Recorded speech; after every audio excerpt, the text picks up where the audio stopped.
I was studying somewhere कि जो woman ਬਹੁਤ ਹਾਈਪਰ ਅਵੇਅਰ ਹੁੰਦੀਆਂ ਹੈ ਉਹਨਾਂ ਦੀ ਹਰ ਚੀਜ਼ ਨੂੰ ਬਹੁਤ ਜਲਦੀ ਜੱਜ ਕੀਤਾ ਜਾਂਦਾ ਹੈ do you agree with it Always do whatever you want to do. Stop thinking about your relatives, stop thinking about the society ਕਿਉਂਕਿ society ਦਾ ਕੰਮ ਹੀ ਬੋਲਣਾ ਹੁੰਦਾ ਹੈ। ਕਈ ਵਾਰ ਇਦਾਂ ਹੁੰਦਾ ਹੈ ਜਿਹੜੀ ਚੀਜ਼ ਸਾਨੂੰ ਪਤਾ ਹੈ ਨਾ ਤਾਂ ਉਹ ਸੀਰੀਅਸ ਨਹੀਂ ਲਿੱਤੀ ਜਾਂਦੀ। University did not supported me at first because they didn't even know what the hell I am doing, right? ਕੋਈ ਵੀ ਚੀਜ਼ ਸ਼ੁਰੂ ਕਰਨ ਤੋਂ ਪਹਿਲਾਂ ਆਪਾਂ ਨੂੰ ਇਹ ਸੋਚਣਾ ਚਾਹੀਦਾ ਕਿ ਉਹਦੇ ਅਗਲੇ 5 ਸਾਲ ਦੀ ਮਾਰਕੀਟ ਕਿੱਦਾਂ ਹੋਣੀ। ਵਨ ਥਿੰਗ ਸੋਸਾਇਟੀ ਨੇ ਮਿਸਅੰਡਰਸਟੈਂਡ ਕੀਤਾ ਅਬਾਊਟ ਦ ਐਂਬੀਸ਼ੀਅਸ ਗਰਲਸ ਕਈ ਵਾਰ ਇਦਾਂ ਹੁੰਦਾ ਹੈ ਕਿ ਸਾਨੂੰ ਪਤਾ ਹੁੰਦਾ ਉਹ ਬੰਦਾ ਸਾਡੇ ਲਈ ਸਹੀ ਨਹੀਂ ਹੈ ਬਟ ਜਸਟ ਬਿਕਾਜ਼ ਸਾਨੂੰ ਕੋਈ ਚਾਹੀਦਾ ਅਸੀਂ ਧੱਕੇ ਨਾਲ ਉਹਦੇ ਨਾਲ ਹੈਗੇ ਪਰ ਕਿਤੇ ਤੁਹਾਨੂੰ ਇਹ ਲੱਗਦਾ ਕਿ ਜਿਹੜਾ ਬੰਦਾ ਓਵਰਥਿੰਕ ਕਰ ਵੀ ਰਿਹਾ ਆਪਣੇ ਐਕਸ਼ਨਸ ਨੂੰ ਜਾਂ ਆਪਣੇ ਗੋਲਸ ਨੂੰ ਕਿਤੇ ਨਾ ਕਿਤੇ ਬਹੁਤ ਐਂਬੀਸ਼ੀਅਸ ਹੈ ਤਾਂ ਹੀ ਕਰ ਰਿਹਾ ਜੇ ਅਸੀਂ ਬਿਲਕੁਲ ਵੀ ਆਪਣੇ ਬਾਰੇ ਸੋਚਣਾ ਬੰਦ ਕਰ ਦਈਏ ਨਾ there would be a time you be so lonely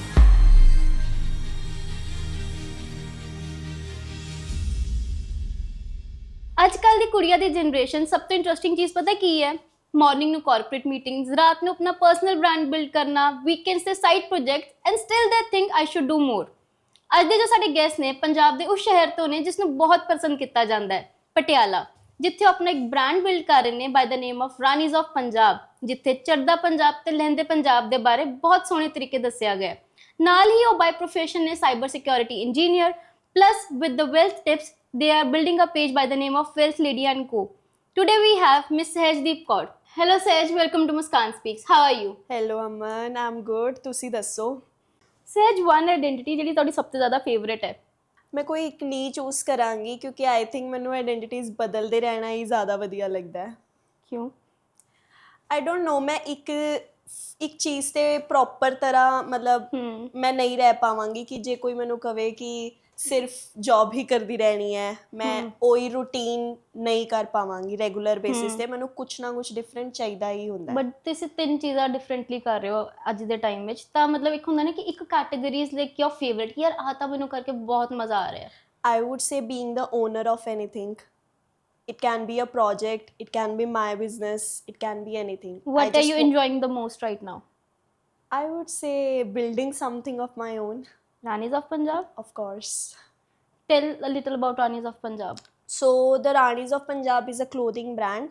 basically ਇਹ ਮੇਰੇ ਮਦਰ ਦੇ ਡ੍ਰੀਮ ਤੋਂ ਸਟਾਰਟ ਹੋਇਆ ਸੀ ਉਹਨਾਂ ਦਾ ਡ੍ਰੀਮ ਸੀ ਕਾਫੀ ਟਾਈਮ ਤੋਂ ਕਿ ਮੈਂ ਬੁਟੀਕ ਓਪਨ ਕਰਨਾ ਹੈ from the last 30 years she is a teacher ਤੇ 16 ਸਾਲ ਦੀ ਉਮਰ ਦੇ ਵਿੱਚ ਹੀ ਉਹਨਾਂ ਨੇ ਪੜ੍ਹਾਉਣਾ ਸ਼ੁਰੂ ਕਰਤਾ ਸੀਗਾ ਤਾਂ ਉਸ ਦਿਨ ਤੋਂ ਹੀ ਉਹਨਾਂ ਦਾ ਮਤਲਬ ਇੱਕ ਡ੍ਰੀਮ ਰਿਹਾ ਹੈ ਕਿ ਮੈਂ ਆਪਣਾ ਬੁਟੀਕ ਓਪਨ ਕਰਾਂਗੀ ਬਟ ਜਦ ਉਹਨਾਂ ਨੇ ਕਿਹਾ ਕਿ ਹੁਣ ਇੱਕ ਟਾਈਮ ਹੈ ਮੈਂ ਬੁਟੀਕ ਓਪਨ ਕਰਨਾ ਚਾਹੁੰਦੀ ਤਾਂ ਮੈਨੂੰ ਇੱਦਾਂ ਲੱਗਿਆ ਸੀ ਆਪਾਂ ਬੁਟੀਕ ਨਹੀਂ ਆਪਾਂ ਇੱਕ ਬ੍ਰਾਂਡ ਬਿਲਡ ਕਰ ਸਕਦੇ ਹਾਂ ਕਿਉਂਕਿ ਜੋ ਇੱਕ ਵਿਜ਼ਨ ਸੀਗਾ ਜੋ ਕੁਝ ਡਿਫਰੈਂਟ ਕਰਨਾ ਸੀਗਾ ਮਿਕਸ ਅਪ ਕਰਨਾ ਸੀਗਾ ਅਸੀਂ ਚੀਜ਼ਾਂ ਦਾ ਤੁਹਾਨੂੰ ਕਦੋਂ ਰਿਅਲਾਈਜ਼ ਹੋਇਆ ਕਿ ਤੁਸੀਂ ਟ੍ਰੈਡੀਸ਼ਨਲ ਕੈਰੀਅਰ ਪਾਥ ਨਹੀਂ ਚੂਜ਼ ਕਰਨਾ ਵੈਲ ਸ਼ੋਰ ਤਾਂ ਮੈਂ ਪਹਿਲਾਂ ਦੀ ਸੀ ਕਿਉਂਕਿ you know me from childhood right ਮੈਨੂੰ ਕੁਛ ਨਾ ਕੁਛ ਸੀ ਕਿ ਮੈਂ ਆਪਣਾ ਕਰਾਂ ਤਾਂ ਜਦ ਕਿ ਮੈਨੂੰ ਨਵੀਂ ਚੀਜ਼ਾਂ ਟਰਾਈ ਕਰਨੀ ਜ਼ਰੂਰੀ ਮਤਲਬ ਮੈਂ ਸਮਝਦੀ ਹਾਂ ਕਿ ਜ਼ਰੂਰੀ ਵੀ ਹੈ ਤੇ ਮੇਰਾ ਸ਼ੌਂਕ ਵੀ ਹੈ ਨਵੀਂ ਚੀਜ਼ਾਂ ਟਰਾਈ ਕਰਨ ਦਾ ਬਟ ਟਰਾਈ ਕਰਦੇ ਕਰਦੇ ਇੱਕ ਇਹ ਚੀਜ਼ ਮਾਈਂਡ ਦੇ ਵਿੱਚ at the back of my head ਇਹ ਬਿਲਕੁਲ ਸ਼ੋਰ ਸੀਗੀ ਕਿ ਮੈਂ ਆਪਣਾ ਦਾ ਕੁਛ ਕਰਨਾ ਹੀ ਕਰਨਾ ਹੈ ਮੈਨੂੰ ਇਹ ਸ਼ੋਰ ਨਹੀਂ ਸੀ ਕਿ ਮੈਂ ਕੀ ਕਰਨਾ ਹੈ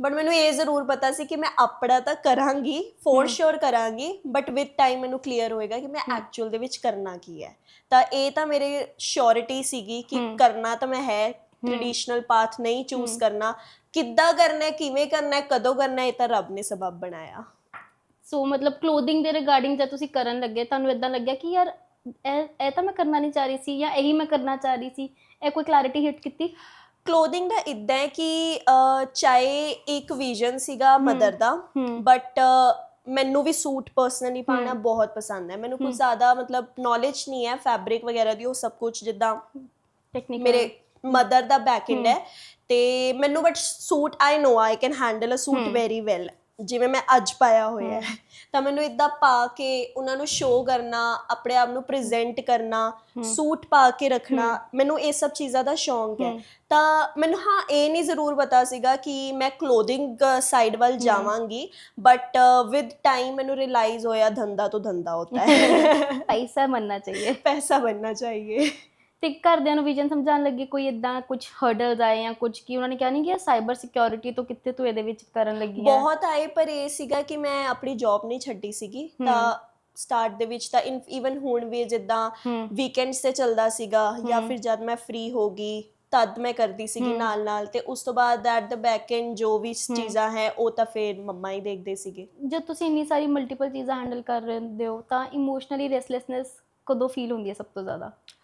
ਕਈ ਵਾਰ ਮੈਨੂੰ ਵੀਕਐਂਡਸ 'ਤੇ ਇੱਦਾਂ ਲੱਗਦਾ ਹੈ ਕਿ ਜਦ ਮੈਨੂੰ ਆਫ ਲੈਣਾ ਚਾਹੀਦਾ, ਮੈਂ ਉਸ ਟਾਈਮ ਵੀ ਕੁਛ ਨਾ ਕੁਛ ਜਿਵੇਂ ਕਰ ਰਹੀ ਹਾਂ, ਤਾਂ ਮੈਨੂੰ ਇੱਦਾਂ ਹੁੰਦਾ ਕਿ ਯਾਰ ਨਹੀਂ ਅੱਜ ਥੋੜ੍ਹਾ ਜਿਹਾ ਡਿਲੇ ਕਰਕੇ ਹੈ ਨਾ ਵੀ ਸ਼ੋਅ ਦੇਖੀਏ, ਬਿੰਜ ਵਾਚਿੰਗ ਕਰੀਏ ਜਾਂ ਕੁਛ ਵੀ, ਬਟ ਫਿਰ ਇੱਕਦਮ ਖਿਆਲ ਆਉਂਦਾ ਕਿ ਨਹੀਂ ਕੁਛ ਕਰਨਾ ਹੈ ਲਾਈਫ ਦੇ ਵਿੱਚ, ਕੁਛ ਕਰਨਾ ਹੈ, ਵੱਡਾ ਕਰਨਾ ਹੈ, ਤਾਂ ਉਹ ਚੀਜ਼ ਤੁਹਾਨੂੰ ਰੈਸਟਲੈਸ ਨਹੀਂ ਫੀਲ ਕਰਾਉਂਦੀ ਬਟ ਯਾ ਐਂਬੀਸ਼ੀਅਸ ਤੇ ਸਟਰੋਂਗ ਬਣਾਉਂਦੀ ਹੈ। How much have you evolved from your younger self?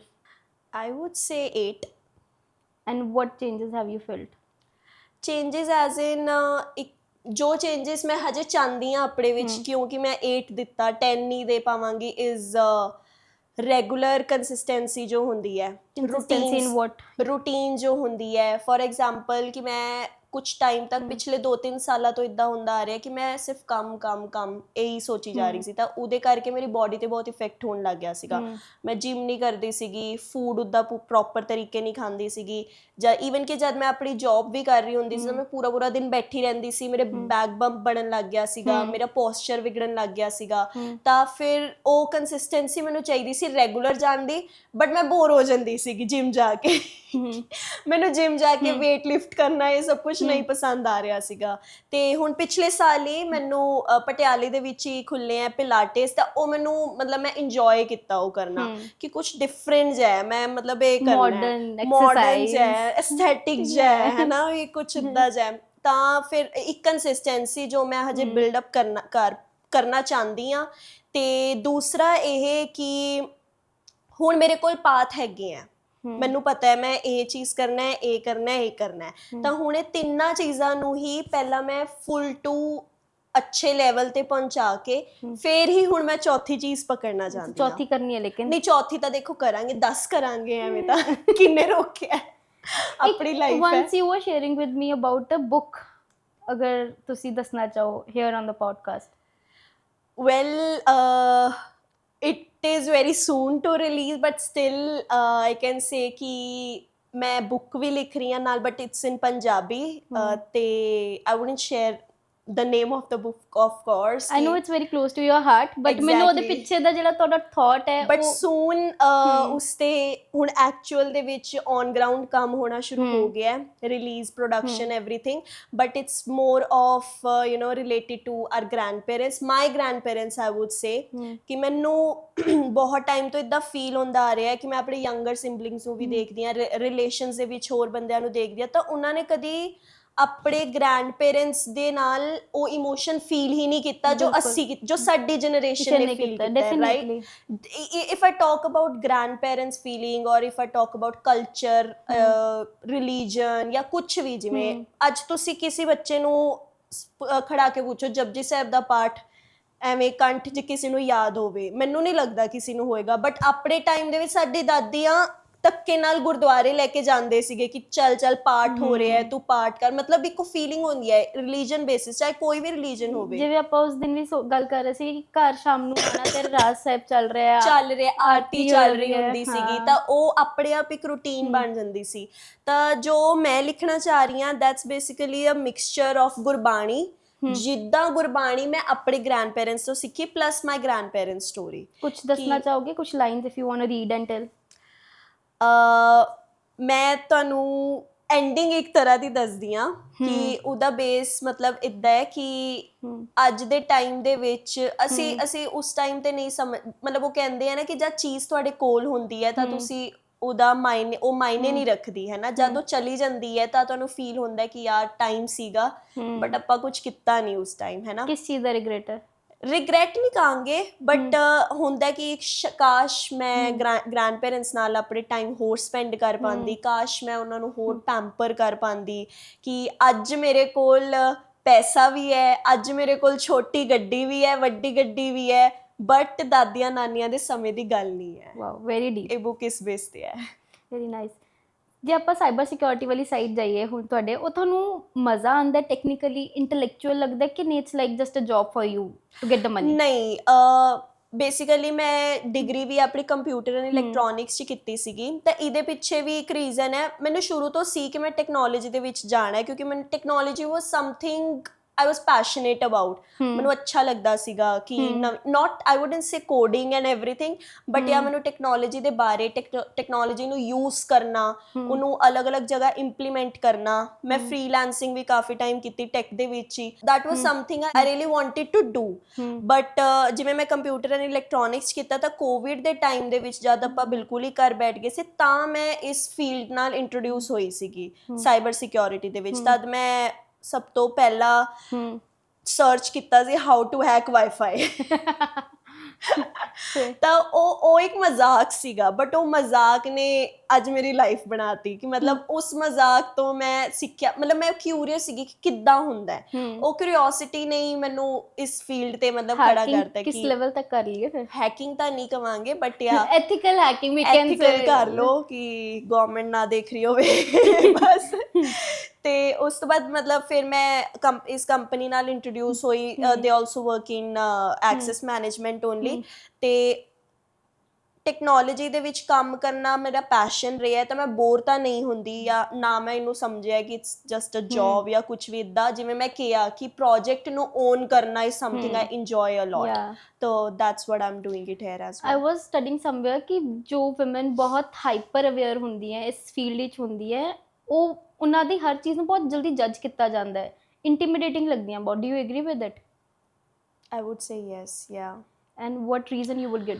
ਹੁਣ ਇਸ ਫੀਲਡ ਦੇ ਵਿੱਚ ਮਤਲਬ ਕਿ ਤੁਸੀਂ ਜੇ ਰੇਸ਼ੋ ਦੇਖੋ ਤਾਂ ਆਈ ਵੁੱਡ ਸੇ 100 ਦੇ ਵਿੱਚੋਂ ਤੁਹਾਨੂੰ 30 ਕੁੜੀਆਂ ਫੀਮੇਲਸ ਮਿਲਣਗੀਆਂ। ਸਾਈਬਰ ਸਿਕਿਉਰਿਟੀ ਲਗਾ ਲਓ ਜਾਂ ਕੁਛ ਵੀ ਇੱਦਾਂ ਜੀ, ਮਤਲਬ ਮੇਲ ਡੋਮੀਨੇਟਿਡ ਫੀਲਡ ਆਪਾਂ ਇਹਨੂੰ ਕਹਿ ਸਕਦੇ ਹਾਂ। ਮੈਂ ਜਿੱਦਾਂ ਵੀ ਮੀਟਿੰਗਸ ਦੇ ਵਿੱਚ ਜਾਂਦੀ ਹਾਂ, US UK ਅਲੱਗ-ਅਲੱਗ ਦੇਸ਼ ਤੋਂ ਹੁੰਦੇ ਨੇ ਬੰਦੇ, 10 ਲੋਕ ਹੋਣਗੇ, 10 ਦੇ ਵਿੱਚੋਂ ਕਈ ਵਾਰ ਇੱਦਾਂ ਹੋਇਆ ਕਿ ਮੈਂ ਇੱਕ ਇਕੱਲੀ ਫੀਮੇਲ ਹੁੰਦੀ ਹਾਂ। ਕਈ ਵਾਰ ਇੱਦਾਂ ਵੀ ਹੋਇਆ ਕਿ 5 ਤੋਂ 6 ਅਸੀਂ ਫੀਮੇਲਸ ਆ, ਬਾਕੀ ਮੇਲ ਆ, ਕਿਉਂਕਿ ਅਲੱਗ-ਅਲੱਗ ਪ੍ਰੋਜੈਕਟ ਮੈਨੇਜਰਸ ਹੁੰਦੇ ਆ, ਬਿਜ਼ਨਸ ਕੰਸਲਟੈਂਟਸ ਹੁੰਦੇ ਆ, ਉਹ ਸਭ ਹੁੰਦੇ ਆ।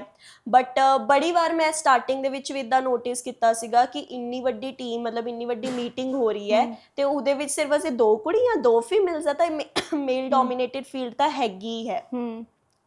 ਤੇ ਕਈ ਵਾਰ ਇੱਦਾਂ ਹੁੰਦਾ ਹੈ ਜਿਹੜੀ ਚੀਜ਼ ਸਾਨੂੰ ਪਤਾ ਹੈ ਨਾ, ਤਾਂ ਉਹ ਸੀਰੀਅਸ ਨਹੀਂ ਲਿੱਤੀ ਜਾਂਦੀ।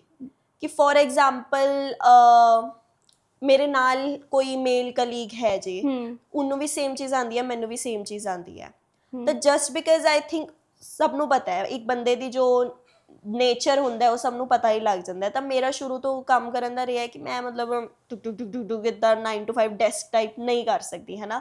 ਤਾਂ ਆਪਣੇ ਟਰਮਸ ਦੇ ਵਿੱਚ ਕਈ ਵਾਰ ਇੱਦਾਂ ਹੋ ਜਾਂਦਾ ਹੈ। ਤੇ ਕਈ ਵਾਰ ਜੇ ਆਪਾਂ ਕਹੀਏ ਨਾ ਕਿ ਯਾਰ ਨਹੀਂ ਵੀ ਇਸਕੋ ਨਾ ਐਸੇ ਨਹੀਂ ਐਸੇ ਹੋਣਾ ਚਾਹੀਏ, ਤਾਂ ਕਈ ਵਾਰ ਇੱਦਾਂ ਹੁੰਦਾ ਕਿ he is more experience than you, ਹੈ ਨਾ। ਕਿ ਆਪਾਂ ਇੱਕ ਵਾਰ ਉਹਨਾਂ ਦੀ ਮੰਨ ਕੇ ਦੇਖਦੇ ਆ ਜਾਂ ਕਿੱਦਾਂ ਹੁੰਦਾ, ਚਾਹੇ ਉਹ ਬਾਅਦ 'ਚ ਗਲਤ ਵੀ ਹੋਵੇ। ਤੇ ਫਿਰ ਉਸ ਤੋਂ ਬਾਅਦ ਐਂਡ 'ਚ ਮੈਂ ਮਤਲਬ ਇਹ ਹੈ ਮੈਂ ਸੁਣਾ ਵੀ ਦੇਣੀ ਆ, ਦੇਖਾ ਆਪਕੋ ਬੋਲਾ ਥਾ, ਆਪਨੇ ਹੀ ਨਹੀਂ ਮਾਨਾ, ਆਪ ਹੀ ਨਹੀਂ ਮਾਨਤੇ। ਵਾਟ ਡੂ ਯੂ ਥਿੰਕ ਇਹ ਜੈਂਡਰ ਬੇਸਡ ਕਰਕੇ ਹੁੰਦਾ ਇਹ ਚੀਜ਼? ਮੇਲ ਡੋਮੀਨੇਟਿਡ ਫੀਲਡਸ ਦੇ ਵਿੱਚ ਅੱਜ ਵੀ ਹਜੇ ਹੈ, ਕਾਫੀ ਬੰਦੇ ਫੇਸ ਕਰਦੇ ਹੈ, ਬਟ ਮੈਂ ਇੱਦਾਂ ਨਹੀਂ ਕਹਾਂਗੀ ਤੁਹਾਨੂੰ ਨਾ ਮਤਲਬ ਉਹ ਕਰਨਾ ਆਉਣਾ ਚਾਹੀਦਾ। ਬਟ ਜ਼ਰੂਰੀ ਤਾਂ ਨਹੀਂ ਹੈ ਕਿ ਮੇਲ ਨੂੰ ਘੱਟ ਹੀ ਪਤਾ ਹੋਏ, ਕਈ ਵਾਰ ਮਤਲਬ ਦੇ might B knowing equally also. ਉਹਨਾਂ ਨੂੰ ਬਹੁਤ ਪਤਾ ਹੈ, ਉਹਨਾਂ ਨੂੰ ਇਕੁਅਲੀ ਵੀ ਪਤਾ ਹੋ ਸਕਦਾ, ਬਟ ਇਹ ਨਹੀਂ ਸੋਚਣਾ ਚਾਹੀਦਾ ਕਿ ਉਹਨਾਂ ਨੂੰ ਜ਼ਿਆਦਾ ਪਤਾ ਹੈ। ਕਈ ਵਾਰ ਇੱਦਾਂ ਵੀ ਹੁੰਦਾ ਕਿ ਸਾਨੂੰ ਵੀ ਜ਼ਿਆਦਾ ਪਤਾ ਹੋਵੇ। Do you overthink? ਬਹੁਤ ਓਵਰਥਿੰਕ ਕੌਣ ਨਹੀਂ ਕਰਦਾ, ਤੁਸੀਂ ਮੈਨੂੰ ਲੱਗਦਾ ਮੇਰੇ ਤੋਂ ਜ਼ਿਆਦਾ ਕਰਦੇ ਹੋ।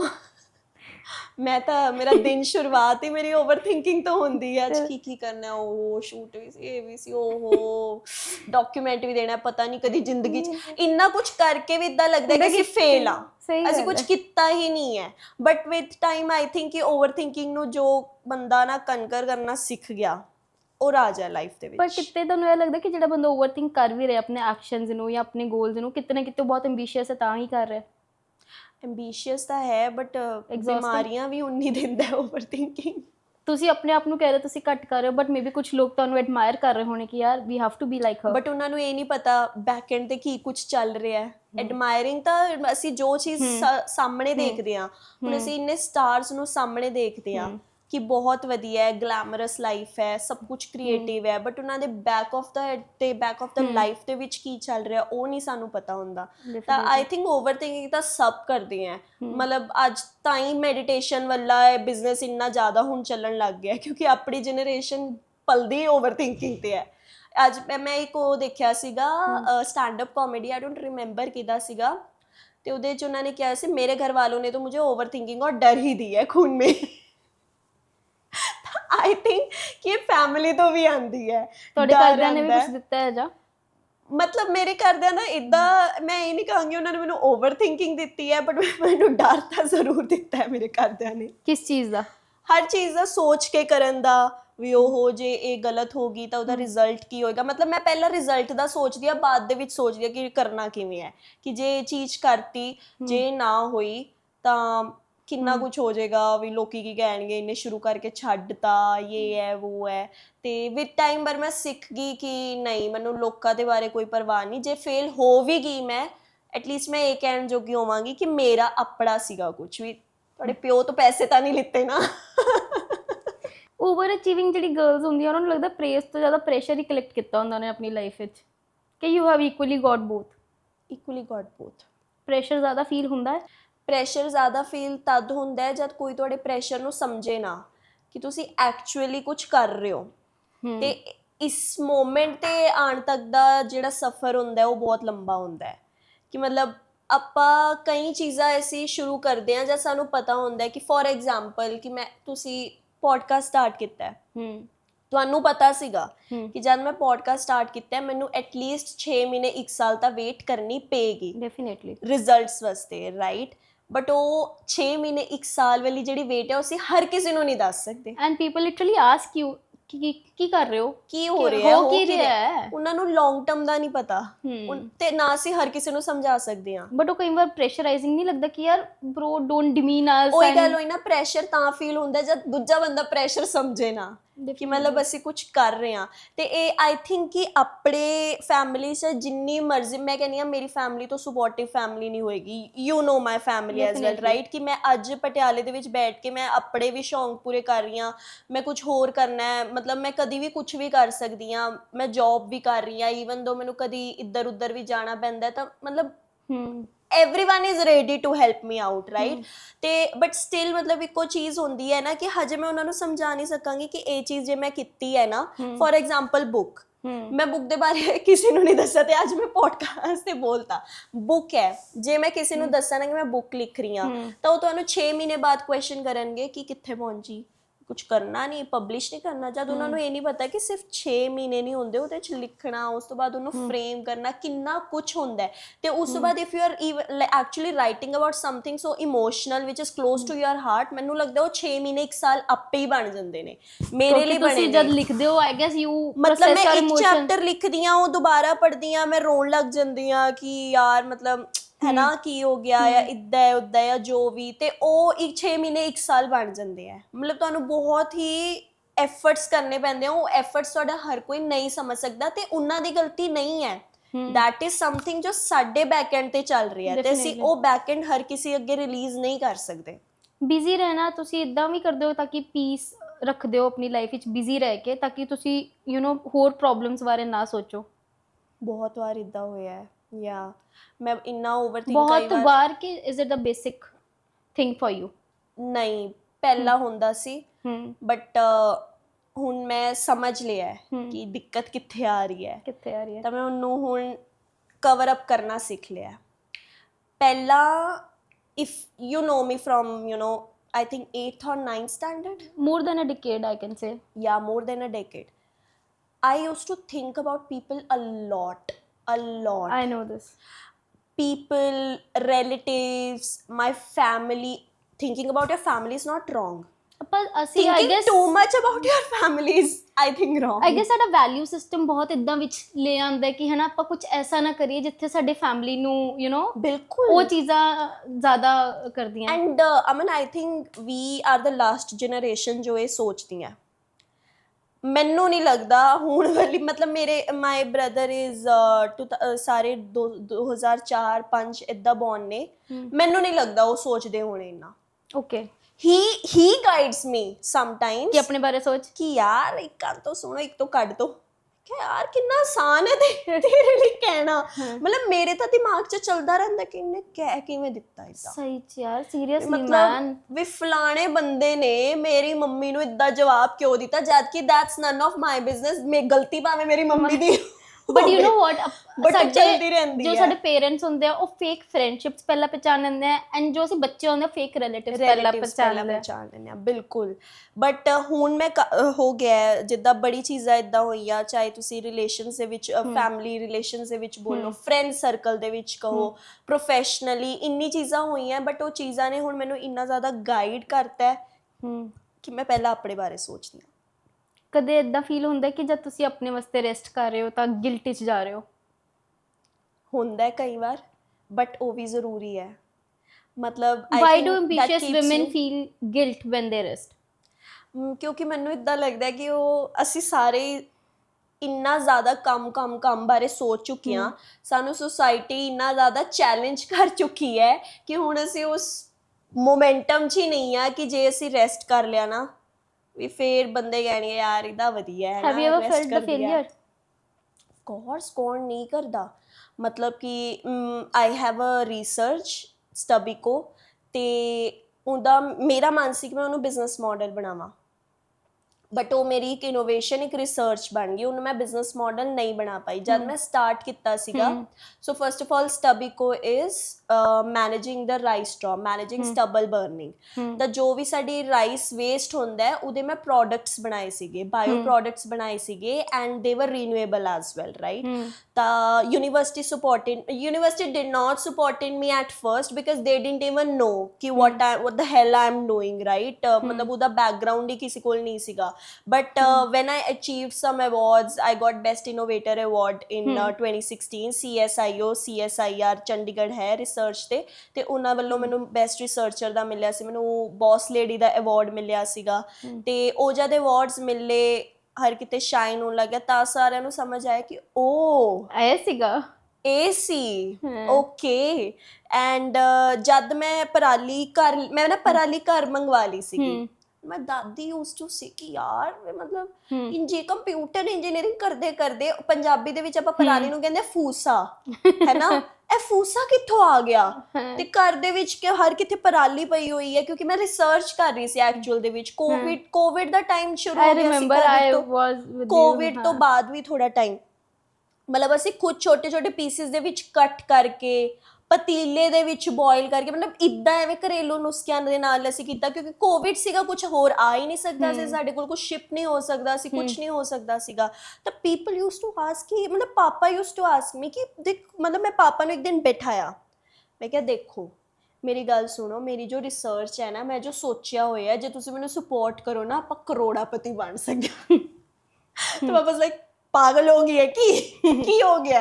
ਤਾਂ ਮੈਂ ਉਹਨਾਂ ਨੂੰ ਡਾਇਰੀ ਤੇ ਪੂਰਾ ਮੈਪ ਸਮਝਾਇਆ ਕਿ ਪਾਪਾ ਮੈਂ ਇਹ ਏਦਾਂ ਸੋਚ ਰਿਹਾ। ਤੇ ਪਾਪਾ ਵਾਸ ਲਾਈਕ ਇਹ ਚੀਜ਼ ਬਣੇਗੀ ਕਿੱਦਾਂ? ਮੈਂ ਕਿਹਾ ਉਹਦਾ ਹੱਲ ਵੀ ਮੇਰੇ ਕੋਲ ਹੈ। ਤੇ ਕਹਿੰਦੇ ਕਿ ਗਵਰਨਮੈਂਟ ਕੋਲ ਹਜੇ ਤੱਕ ਹੱਲ ਨਹੀਂ ਆਇਆ, ਤਾਂ ਤੇਰੇ ਕੋਲ ਹੱਲ ਕਿਵੇਂ ਆ ਗਿਆ? ਤਾਂ ਅੰਡਰ ਐਸਟੀਮੇਟ ਕਰ ਦਿੰਦੇ ਤੇਰੇ ਕੋਲ ਹੱਲ ਕਿਵੇਂ ਆਇਆ? ਤਾਂ ਮੈਂ ਉਹਨਾਂ ਨੂੰ ਹੱਲ ਵੀ ਦੱਸਿਆ ਕਿ ਮੈਂ ਕਿਹਾ ਜੋ ਰਿਸਰਚ ਚੱਲ ਰਹੀ ਨੇ ਬਸ ਮੈਂ ਉਹ ਹੱਲ ਲੱਭਣ ਲਈ ਕਰ ਰਹੀ ਹਾਂ, ਹੈ ਨਾ। ਉਹ ਤਦ ਮੇਰੀ ਰਿਸਰਚ ਸੀ, ਤਦ ਮੈਨੂੰ ਨਹੀਂ ਪਤਾ ਸੀਗਾ ਕਿ ਕੁਝ ਐਕਚੁਅਲ ਦੇ ਵਿੱਚ ਇੰਨਾ ਵੱਡਾ ਹੈ ਨਾ ਉਹਦਾ ਰਿਜ਼ਲਟ ਨਿਕਲ ਸਕਦਾ ਹੈ, ਇੰਡੀਆ ਵਾਸਤੇ ਕਿੰਨੀ ਅੱਛੀ ਚੀਜ਼ ਹੋ ਸਕਦੀ ਹੈ। ਬਟ ਜਦ ਮੈਂ ਡੀਪ ਇਨਸਾਈਡ ਦਾ ਸਿਸਟਮ ਗਈ, ਜਦ ਮੇਰੇ ਕੋਲ ਰਿਸਰਚ ਸੀ, ਮੇਰੇ ਕੋਲ ਪੂਰੀ ਇਨੋਵੇਸ਼ਨ ਰੈਡੀ ਸੀਗੀ, ਮੈਨੂੰ ਪਤਾ ਸੀ ਕੀ ਹੋਣਾ ਮੇਰੇ ਕੋਲ, ਬਟ ਫੰਡਸ ਵਗੈਰਾ ਸਭ ਨਹੀਂ ਸੀਗੇ, ਤਾਂ ਮੈਂ ਸਿਸਟਮ ਦੇ ਅੰਦਰ ਜਦ ਗਈ ਤਾਂ ਮੈਨੂੰ ਪਤਾ ਲੱਗਿਆ ਜੇ ਮੈਂ ਆਪਣੀ ਜਾਨ ਇਸ ਟਾਈਮ ਬਚਾਉਣੀ ਹੈ ਤਾਂ ਮੈਨੂੰ ਇਹਦਾ ਪੇਟੈਂਟ ਲੈਣਾ ਪਏਗਾ ਤੇ ਮੈਨੂੰ ਇਹਨੂੰ ਰਿਸਰਚ ਬਣਾ ਕੇ ਹੀ ਰੱਖਣਾ ਪਏਗਾ। ਮੇਰੇ ਵੱਸ 'ਚ ਹਜੇ ਹੈ ਹੀ ਨਹੀਂ, ਕਿਉਂਕਿ ਮੈਂ ਉਸ ਟਾਈਮ ਇੰਨਾ ਪ੍ਰੈਸ਼ਰ ਝੇਲ ਹੀ ਨਹੀਂ ਪਾ ਰਹੀ ਸੀਗੀ ਕਿ यूनिवर्सिटी ਦੇ पेपर्स कह रहे, यूनिवर्सिटी वाले कह रहे हैं कि नहीं आपको अटेंडेंस नहीं मिलेगी, आपको करना पड़ेगा, ये है वो है।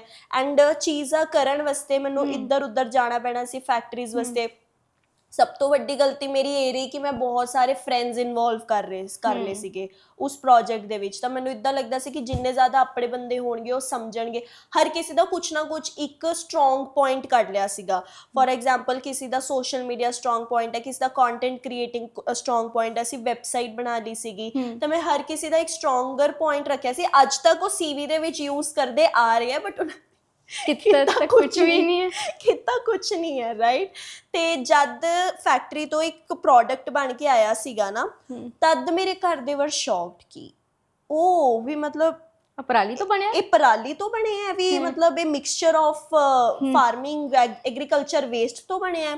ਤੇ ਤਦ ਫਿਰ ਮੈਂ ਜਦ ਸਮਝਾਇਆ ਵੀ ਪਾਪਾ ਵੀ ਮਤਲਬ ਚੀਜ਼ ਕਰਨੀ ਹੈ, ਤਦ ਵੀ ਉਸ ਟਾਈਮ ਤੇ ਵੀ ਮੈਂ ਆਪਣੇ ਰਿਲੇਟਿਵਸ ਉਹ ਸਾਰੇ ਪੁੱਛਦੇ ਸੀਗੇ ਵੀ ਪਤਾ ਨਹੀਂ, ਤਦ ਇੰਸਟਾਗ੍ਰਾਮ ਵੀ ਨਵਾਂ ਆਇਆ ਸੀਗਾ, ਕੰਟੈਂਟ ਕ੍ਰੀਏਸ਼ਨ ਤਦ ਇੰਨੀ ਸੀਗੀ ਨਹੀਂ, ਹੈ ਨਾ। ਬਟ ਅਸੀਂ ਵੀ I used to post pictures, I used to click ਵੀ ਇੱਦਾਂ ਐਵੇਂ ਮੈਂ ਮੱਕ ਚੋਂ ਇੱਦਾਂ ਪੀ ਰਹੀ ਹਾਂ, ਹੈ ਨਾ। ਉਹ ਸਾਰੇ ਪੇਜ ਦੇ ਵਿੱਚ ਮੈਂ ਪੋਸਟ ਕਰਦੀ ਸੀ, ਸਭ ਨੂੰ ਹੁੰਦਾ ਸੀ ਪਤਾ ਨਹੀਂ ਕੀ ਹੀ ਕਰ ਰਹੀ ਹੈ, ਵੀ ਕੀ ਹੋ ਰਿਹਾ ਹੈ ਨਾ, ਇੰਜੀਨੀਅਰਿੰਗ ਕਰਦੇ ਕਰਦੇ ਕੀ ਹੋ ਗਿਆ। ਬਟ ਮੈਨੂੰ ਪਤਾ ਸੀਗਾ ਕਿ ਕੁਛ ਤਾਂ ਅਲੱਗ ਹੋਏਗਾ, ਮੈਨੂੰ ਨਹੀਂ ਪਤਾ ਕੀ ਹੋਏਗਾ, ਕੁਛ ਅਲੱਗ ਹੋਏਗਾ। ਬਟ ਇਸ ਚੀਜ਼ ਦਾ ਗਿਲਟ ਵੀ ਹੈ ਮੈਨੂੰ ਕਿ ਮੈਂ ਉਹਨੂੰ ਕੰਟੀਨਿਊ ਨਹੀਂ ਰੱਖਿਆ। ਮੈਂ ਸੋਸਾਇਟੀ ਦੇ ਪ੍ਰੈਸ਼ਰ, ਹਰ ਚੀਜ਼ ਦੇ ਪ੍ਰੈਸ਼ਰ ਤੋਂ ਡਰ ਗਈ ਸੀਗੀ ਉਸ ਟਾਈਮ, ਤਾਂ ਮੈਂ ਉਹਨੂੰ ਬਿਜ਼ਨਸ ਮਾਡਲ ਨਹੀਂ ਬਣਾ ਪਾਈ। ਬਣਾਉਣਾ ਚਾਹੋਗੇ ਜਦ ਟਾਈਮ ਮਿਲੇਗਾ? ਯੈਸ, ਹੈ ਮੇਰੇ ਚੈੱਕਲਿਸਟ ਦੇ ਵਿੱਚ ਹੈ, ਉਹ ਵੀ 10 ਚੀਜ਼ਾਂ ਚੋਂ ਉਹ ਵੀ ਚੈੱਕਲਿਸਟ ਦੇ ਵਿੱਚ ਹੈ। What are your checklist? Agar if you are comfortable to share here. Okay. Broadly, we can just 3 things I'm already doing. Ranis of Punjab, Wealth Lady, and I have Stubbico. Innovation है, but एक time ਤੇ ਆ ਕੇ ਮੈਂ ਜ਼ਰੂਰ ਉਹਨੂੰ business model ਬਣਾਉਣਾ ਚਾਹਾਂਗੀ। ਤੇ ਪਹਿਲਾਂ ਮੈਂ ਬਹੁਤ ਚੀਜ਼ਾਂ ਟਰਾਈ ਵੀ ਕੀਤੀ ਆ ਟੈਕ ਦੇ ਵਿੱਚ ਪ੍ਰੋਡਕਟ ਬਣਾਉਣ ਨੂੰ, ਬਟ ਉਹਦਾ ਹੁਣ ਕੁਛ ਉਹਦੀ ਮਾਰਕੀਟ ਹੁਣ ਡੈਡ ਹੋ ਰਹੀ ਹੈ because AI is taking over, right. AI products ਬਾਰੇ ਸੋਚਿਆ ਕਦੇ? ਬਹੁਤ ਸੋਚਿਆ, ਈਵਨ ਕਿ ਮੈਂ NFT ਕ੍ਰੀਏਟ ਕੀਤੀ ਹੈ। NFT ਵੀ ਮਤਲਬ ਉਹਦੇ ਬੇਸਿਸ ਤੇ ਇੱਕ ਮਾਡਲ ਬਣਾਉਣ ਦਾ ਸੋਚਿਆ ਸੀਗਾ। ਬਟ ਅਗੇਨ ਕਈ ਚੀਜ਼ਾਂ, ਜਿਵੇਂ ਹੁਣ for example if you talk about crypto currency ਜਦ ਕੋਵਿਡ ਦੇ ਵਿੱਚ ਆਈ ਸੀ, ਬਹੁਤ ਬੰਦਿਆਂ ਨੇ ਪੈਸੇ ਬਣਾਏ ਆ, ਮੈਂ ਵੀ ਬਣਾਏ ਆ। ਕ੍ਰਿਪਟੋ ਕਰੰਸੀ ਨਵੀਂ ਆਈ ਸੀ ਤੇ ਸਕੈਮ ਵੀ ਨਹੀਂ ਹੁੰਦੇ ਸੀਗੇ ਕਿਉਂਕਿ ਇੱਕ ਬਹੁਤ ਹੀ ਕਲੀਨ ਚੀਜ਼ ਸੀਗੀ। ਬਟ ਉਸ ਤੋਂ ਵੀ ਬਹੁਤ ਪੁਰਾਣੀ ਚੀਜ਼ ਹੈ ਕ੍ਰਿਪਟੋ ਕਰੰਸੀ, ਪਰ ਇੰਡੀਆ ਦੇ ਵਿੱਚ ਕਿਸੇ ਨੂੰ ਪਤਾ ਹੀ ਨਹੀਂ ਸੀ ਕਿ ਕੁਝ ਕ੍ਰਿਪਟੋ ਕਰੰਸੀ ਵਰਗਾ ਹੀ ਹੁੰਦਾ। ਐਂਡ ਆਈ ਰਿਮੈਂਬਰ ਕਿ ਮੈਂ ਜਦ ਘਰ ਦੱਸਿਆ ਸੀਗਾ ਨਾ, ਮੈਂ ਆਪਣੇ ਮਾਸੀ ਤੇ ਚਾਚਾ ਜੀ ਨੂੰ ਦੱਸਿਆ ਸੀ, ਚਾਚੂ ਇੱਕ ਗੇਮ ਮਿਲ ਗਈ। ਮੈਂ ਕਿਹਾ ਗੇਮ ਪੈ ਗਈ, 500 ਰੁਪਏ ਲਾਣੇ ਆ ਆਪਾਂ, ਗ੍ਰਾਫ ਗਰੂਪ ਸਭ ਕੁਝ ਮੇਰੀ ਹੈਡੇਕ ਹੈ, ਮੈਂ ਦੇਖਾਂਗੀ ਤੁਸੀਂ ਮੈਨੂੰ 500 ਰੁਪਏ, ਤਦ 500 ਰੁਪਏ ਵੀ ਬਹੁਤ ਵੱਡੀ ਚੀਜ਼ ਹੁੰਦੀ ਸੀ ਆਪਣੇ ਲਈ ਨਾ। ਮੈਨੂੰ 500 ਰੁਪਏ ਤੁਸੀਂ ਦਿਓ, 500 ਰੁਪਏ ਪਾਵਾਂਗੇ, ਦੇਖਦੇ ਆ ਕਿੰਨਾ ਕੁ ਬਣਦਾ। ਆਈ ਸਟਾਰਟਿਡ ਵਿਦ 200 ਰੁਪੀਜ਼। ਜਦ ਮੈਂ ਉਹ 200 ਰੁਪਏ ਦੇ ਮਤਲਬ ਕਿ 1 ਦਿਨ 2 ਦਿਨ 3 ਦਿਨ ਮੈਂ ਜਸਟ ਐਵੇਂ ਟਰਾਇਲ ਕਰਦਿਆਂ ਦੇਖਿਆ ਕਿ ਯਾਰ ਇਹ ਤਾਂ 2000 ਤੱਕ ਗੇਮ ਪੈ ਰਹੀ ਹੈ। ਬੜੀ ਤਦ ਨਾ ਉਹ ਆਇਆ ਸੀ, ਡੋਜ ਕੋਇਨ ਆਇਆ ਸੀਗਾ। ਡੋਜ ਕੋਇਨ ਦਾ ਬਹੁਤ ਕਰੇਜ਼ ਸੀ ਲੋਕਾਂ 'ਚ, ਬਹੁਤ ਕਰੇਜ਼। ਤੇ ਡੋਜ ਕੋਇਨ ਮਤਲਬ ਏਦਾਂ ਐਵੇਂ ਸ਼ੂਟ ਹੋ ਰਿਹਾ ਸੀਗਾ ਪੂਰਾ। ਕੋਵਿਡ ਤੋਂ ਬਾਅਦ ਇੱਕਦਮ ਉਹ ਡਾਊਨ ਚਲਾ ਗਿਆ ਸੀਗਾ ਤੇ ਥੈਂਕਫੁਲੀ ਸਹੀ ਟਾਈਮ ਤੇ ਹੈ ਨਾ ਪੈਸੇ ਪੂਸੇ ਵੀ ਕਢਵਾ ਲਏ ਸੀਗੇ। ਤੇ ਜਿਹੜਾ ਵੀ ਉਹ ਸਿੱਖਿਆ ਨਾ, ਤਾਂ ਮੈਂ ਉਸ ਤੋਂ ਸਿੱਖਿਆ। ਤੇ ਉਹ ਚੀਜ਼ ਜਦ ਅਸੀਂ ਕੀਤੀ, ਕਿਸੇ ਨੂੰ ਪਤਾ ਹੀ ਨਹੀਂ ਸੀਗਾ ਕਿ ਬਿਟਕੋਇਨ ਹੁੰਦਾ। ਤਾਂ ਮਾਈ ਫਾਦਰ ਸੈਡ ਕਿ ਅੱਛਾ ਇਹ ਬਿਟਕੋਇਨ ਉਹੀ ਹੈ, ਬਿਟ ਜਿਹਨੂੰ ਆਪਾਂ ਕਹਿੰਦੇ ਆ। ਤੇ 500 ਰੁਪਏ ਦੇ ਵਿੱਚ ਵੀ ਮਿਲਦਾ ਸੀਗਾ। ਇੱਕ ਬੰਦਾ ਦੇ ਰਿਹਾ ਸੀ, ਉਹਦੇ ਕੋਲ 3 ਬਿਟਕੋਇਨ ਸੀਗੇ। ਉਹ ਕਹਿ ਰਿਹਾ ਸੀ ਮਤਲਬ ਕਿ ਜਦ ਉਹ ਸੋਚੋ ਜਦ ਉਹ ਕਾਲਜ ਵਿੱਚ ਸੀਗੇ ਵੀ ਉਹਨੇ ਕਿਹਾ ਸੀ 500 ਰੁਪਏ ਦੇ ਵਿੱਚ ਲੈ ਲਓ। ਮੈਂ ਕਿਹਾ ਤੁਸੀਂ ਪਾਗਲ ਹੋ, ਕਿਉਂ ਨਹੀਂ ਲਿੱਤਾ? ਤੁਸੀਂ ਕਿਉਂ ਨਹੀਂ ਲਿੱਤਾ? ਕਹਿੰਦੇ ਤਦ ਸਾਨੂੰ ਕੁਝ ਪਤਾ ਹੀ ਨਹੀਂ ਸੀਗਾ ਇੱਦਾਂ ਜਾਂ ਕੁਝ ਹੁੰਦਾ ਹੈ। ਤਦ ਸਟਾਕ ਮਾਰਕੀਟ ਨਹੀਂ ਪਤਾ ਸੀ, ਕ੍ਰਿਪਟੋ ਦਾ ਬਹੁਤ ਦੂਰ ਦੀ ਗੱਲ ਹੈ ਵੀ ਕ੍ਰਿਪਟੋ ਵੀ ਕੁਝ ਹੁੰਦਾ ਹੈ। ਤਾਂ ਬੰਦਿਆਂ ਨੂੰ ਹਜੇ ਪਤਾ ਹੀ ਨਹੀਂ ਹੈ ਕਈ ਚੀਜ਼ਾਂ ਦੇ ਬਾਰੇ। ਉਹੀ ਚੀਜ਼ ਹੁਣ ਅਸੀਂ ਟੈਕਨੀਕਲੀ ਜਦ ਗੱਲ ਕਰ ਰਹੇ ਹਾਂ, ਤਾਂ ਟੈਕਨੀਕਲੀ ਚੀਜ਼ ਦੇ ਵਿੱਚ ਮੈਂ ਬਹੁਤ ਸੋਚਿਆ ਸੀਗਾ। ਈਵਨ ਕਿ ਮੈਂ ਬਣਾਏ ਵੀ ਸੀਗੇ, ਮੇਰੀ ਬਹੁਤ ਚੀਜ਼ਾਂ ਬਣੀਆਂ ਵੀ ਹੋਈਆਂ। ਬਟ ਅਗੇਨ ਉਹਦੀ ਮਾਰਕੀਟ ਹੁਣ ਦਿਨ ਬਰ ਦਿਨ ਘਟਦੀ ਜਾ ਰਹੀ ਹੈ। ਤੇ ਤੁਹਾਨੂੰ ਉਹਦੇ ਲਈ ਆਈ ਥਿੰਕ ਕਿ NFT ਨਹੀਂ, ਓਵਰਆਲ ਟੈਕਨੀਕਲ ਮਾਰਕੀਟ ਜੇ ਆਪਾਂ ਕਹੀਏ, ਕਿਉਂਕਿ ਤੁਸੀਂ AI ਤੇ ਹੁਣ ਪਾਓ ਕਿ ਇੱਦਾਂ ਉਹ ਤੁਹਾਨੂੰ ਬਣਾ ਕੇ ਦੇ ਦੇਗਾ। ਵੈਬਸਾਈਟ ਬਣਾ ਕੇ ਦੇਗਾ, ਆਪਣੀ ਰਿਸਰਚ ਦੀ ਵੈਲਿਊ ਨਹੀਂ ਰਹੀ, ਐਪ ਬਣਾ ਕੇ ਦੇ ਦੇਗਾ, ਹਰ ਚੀਜ਼ ਤੁਹਾਨੂੰ ਬਣਾ ਕੇ ਦੇ ਦੇਗਾ, ਰਾਈਟ। ਨਹੀਂ ਤਾਂ ਤੁਹਾਨੂੰ ਸਟੈਪਸ ਮਿਲ ਜਾਣੇ ਆ ਸਭ ਕੁਝ ਕਰਨ ਦੇ। ਮੇਨ ਦਿੱਕਤ ਕਿੱਥੇ ਆਉਂਦੀ ਹੈ? ਉਹਨੂੰ ਐਗਜ਼ੀਕਿਊਟ ਕਰਨ। ਜੋ ਐਗਜ਼ੀਕਿਊਟ ਕਰਨ ਨੂੰ ਚਾਹੀਦੇ ਆ ਪੈਸੇ, ਠੀਕ ਹੈ। ਤੇ AI ਤਾਂ ਸਭ ਕੁਝ ਬਣਾ ਕੇ ਦੇ ਦੇਗਾ, ਪੈਸੇ ਵੀ ਦੇ ਦੇਗਾ। ਬਟ ਹੁਣ ਸਿਕਿਉਰਿਟੀ ਵੀ ਉਨੀ ਸਟਰੋਂਗ ਹੋ ਗਈ ਹੈ, ਪਹਿਲਾਂ ਇੰਨੀ ਸਟਰੋਂਗ ਨਹੀਂ ਸੀ। It was easy to work on any technology ਕਿਉਂਕਿ ਸਿਕਿਉਰਿਟੀ ਇੰਨੀ ਮੈਟਰ ਹੀ ਨਹੀਂ ਕਰਦੀ ਸੀ।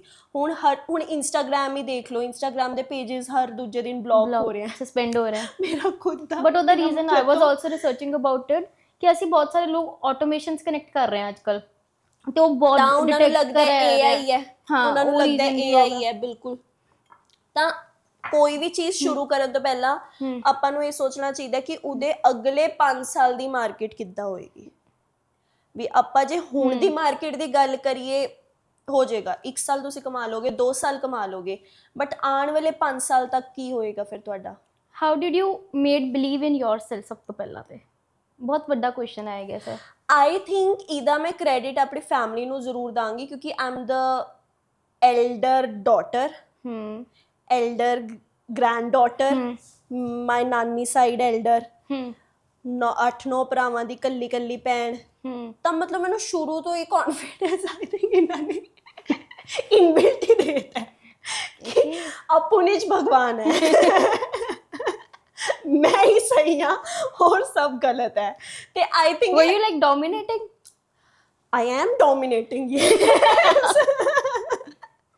ਮੈਂ ਹੁਣ ਵੀ ਹੈਗੀ ਆ ਬਟ ਇਹ ਹੈ ਕਿ ਜਿੱਦਾਂ ਮਤਲਬ ਇਹ ਚੀਜ਼ ਇੱਕ ਇਹ ਫੈਕਟਰ ਬਹੁਤ ਸੀਗਾ ਤਾਂ ਮੇਰੇ ਅੰਦਰ ਬਹੁਤ ਕੌਨਫੀਡੈਂਸ ਰਿਹਾ ਸੀਗਾ ਕਿ ਮੈਂ ਜੋ ਵੀ ਕਰਾਂਗੀ ਮਾਈ ਫੈਮਿਲੀ ਵੁੱਡ ਸਪੋਰਟ ਮੀ, ਠੀਕ ਹੈ, ਮੈਨੂੰ ਕਦੀ ਗਲਤ ਨਹੀਂ ਕਹਿਣਗੇ। ਲਾਈਕ ਯੂ ਆਰ ਸੇਇੰਗ ਕਿ right circle right people around ਹੋਣ ਨਾਲ ਵੀ ਇੱਕ ਤੁਹਾਨੂੰ ਬੂਸਟ ਮਿਲਦਾ ਹੈ ਇਵਨ ਦੋ ਯੂ ਆਰ ਟੈਲੈਂਟਡ, ਇਵਨ ਦੋ ਅਗਰ ਤੁਸੀਂ ਕੁਝ ਸਹੀ ਕਰ ਰਹੇ ਹੋ ਆਈ ਗੈਸ ਅਗਰ ਰੋਂਗ ਪੀਪਲ ਨਾਲ ਹੋਣਗੇ ਤੁਸੀਂ ਡਿਮਿਨਿਸ਼ ਕਰ ਜਾਓਗੇ। ਬਿਲਕੁਲ। ਐਂਡ ਈਵਨ ਫॉर ਦਿਸ ਨਾ ਮੈਂ ਪਿੱਛੇ ਪੋਡਕਾਸਟ ਸੁਣ ਰਹੀ ਸੀਗੀ ਵਟ ਅਨੰਨਿਆ ਬਿਰਲਾ, Birla's daughter, she took over the company, right? And she's the first female in the company in their generation जिन्हें as a female take over किया, otherwise son ही है ना take over करते हैं। And I saw her podcast with Sania Mirza, I forgot the name of that podcast, उन्होंने कोई show चलता है। She अनन्या बिरला मार्केट पूरी बिरला कंपनी इंडस्ट्रीज ਦੇ ਨਾਲ ਚੱਲ ਰਹੀ ਹੈ। she asked the question to Sania Mirza that do you think I was worthy enough to come on your podcast? just think about it ਕਿ ਸੁਸਾਇਟੀ ਨੇ ਸਾਡੇ ਮਤਲਬ ਦਿਮਾਗਾਂ ਦੇ ਵਿੱਚ ਕੀ ਹੀ ਮਤਲਬ ਆਪਣੇ ਆਪ ਨੂੰ ਹੈ ਨਾ ਡੋਮਿਨੇਟ ਕਰਨ ਦਾ ਕੁਛ ਨਾ ਕੁਛ ਡਿਮੀਨ ਕਰਨ ਦਾ ਮਤਲਬ I was like ਮੈਂ 3-4 ਵਾਰ ਉਹ ਰਿਪੀਟ ਤੇ ਦੇਖਿਆ ਕਿ ਇਹ ਪੁੱਛ ਰਹੀ ਹੈ ਕਿ ਇਹ ਜੇ ਪੁੱਛ ਸਕਦੀ ਆ ਸਿੱਧਾ ਵੀ oh my god why is she even asking? And then she told her story as well. everyone should every girl should watch that। ਮਤਲਬ ਮੈਨੂੰ ਪਰਸਨਲੀ ਬਹੁਤ ਅੱਛਾ ਲੱਗਿਆ ਸੀਗਾ ਕਿ ਉਹ ਟੈਨਿਸ ਖੇਡਦੇ ਇਦਾਂ ਐਵੇਂ ਨਾ ਗੱਲ ਕਰ ਰਹੇ ਸੀਗੇ, ਫਿਰ ਸ਼ੇਕ ਪੀ ਕੇ ਨਾਰਮਲ ਫਰੈਂਡ ਜਿਵੇਂ ਆਪਾਂ ਗੱਲ ਕਰ ਰਹੇ ਹਾਂ ਉਦਾਂ ਉਹ ਗੱਲ ਕਰ ਰਹੇ ਸੀ। ਐਂਡ ਦੈਨ ਸ਼ੀ ਸੈਡ ਕਿ ਮਤਲਬ ਮੇਰੇ ਤੇ ਫੈਮਿਲੀ ਰਿਲੇਟਿਵਸ ਬੇਸਿਕਲੀ ਫੈਮਿਲੀ ਤਾਂ ਆਫ ਕੋਰਸ ਹੈ ਨਾ ਸਪੋਰਟਿਵ ਹੈ ਤਾਂ ਹੀ ਉਹਨੇ ਟੇਕ ਓਵਰ ਕੀਤਾ ਹੈ ਬਟ ਕਹਿੰਦੀ ਕਿ ਮੇਰੇ ਅੰਦਰ ਇੰਨਾ ਜ਼ਿਆਦਾ ਕੰਪੀਟੀਸ਼ਨ ਸੀਗਾ ਸ਼ੁਰੂ ਤੋਂ ਕਿ I have to be better than the sons of this family ਕਿ if I am the first female to take over the industry ਤਾਂ ਮੈਨੂੰ ਇੰਨਾ ਤੋਂ ਜ਼ਿਆਦਾ ਬੈਟਰ ਹੋਣਾ ਪਏਗਾ। ਤਾਂ ਉਹ ਕਹਿੰਦੀ ਕੰਪੀਟੀਸ਼ਨ ਨੇ ਮੈਨੂੰ ਇੰਨੀ ਜ਼ਿਆਦਾ ਐਂਜ਼ਾਈਟੀ ਦੇ ਦਿੱਤੀ, ਇੰਨਾ ਡਿਪਰੈਸ਼ਨ ਦੇਤਾ ਕਿ ਮੈਂ ਹੁਣ ਇਹ ਚੀਜ਼ ਸੋਚਣ ਤੇ ਮਜਬੂਰ ਹੋ ਗਈ ਕਿ ਮੈਂ ਬੈਟਰ ਹਾਂ ਵੀ ਆ ਕਿ ਨਹੀਂ ਆ। ਐਗਜ਼ੈਕਟਲੀ। ਤਾਂ ਆਈ ਥਿੰਕ ਤੁਹਾਡੀ ਫੈਮਿਲੀ ਬਹੁਤ ਮੈਟਰ ਕਰਦੀ ਹੈ। ਪਲੱਸ ਮੇਰੇ ਨਾਲ ਮੈਂ I was not good in English before 7th standard. I was not at all because Punjabi family ਕਦੀ ਹੈ ਨਾ ਅਸੀਂ ਮਤਲਬ ਨਾਰਮਲ ਪੰਜਾਬੀ ਦੇ ਵਿੱਚ ਗੱਲਾਂ ਹੋ ਰਹੀਆਂ ਤੇ ਮੈਂ ਪਿੱਛੇ ਜੇ ਪਾਪਾ ਨੂੰ ਕਹਿ ਰਹੀ ਸੀ ਤੁਸੀਂ ਤਾਂ ਮੇਰੇ ਕਈ ਜਿੱਦਾਂ ਵਰਡਸ ਨਾ ਖਰਾਬ ਕੀਤੇ ਹੋਏ ਆ। ਹੁਣ ਅਸੀਂ ਰਾਜਮਾ ਨੂੰ ਮੋਠੀ ਕਹਿੰਦੇ ਆ।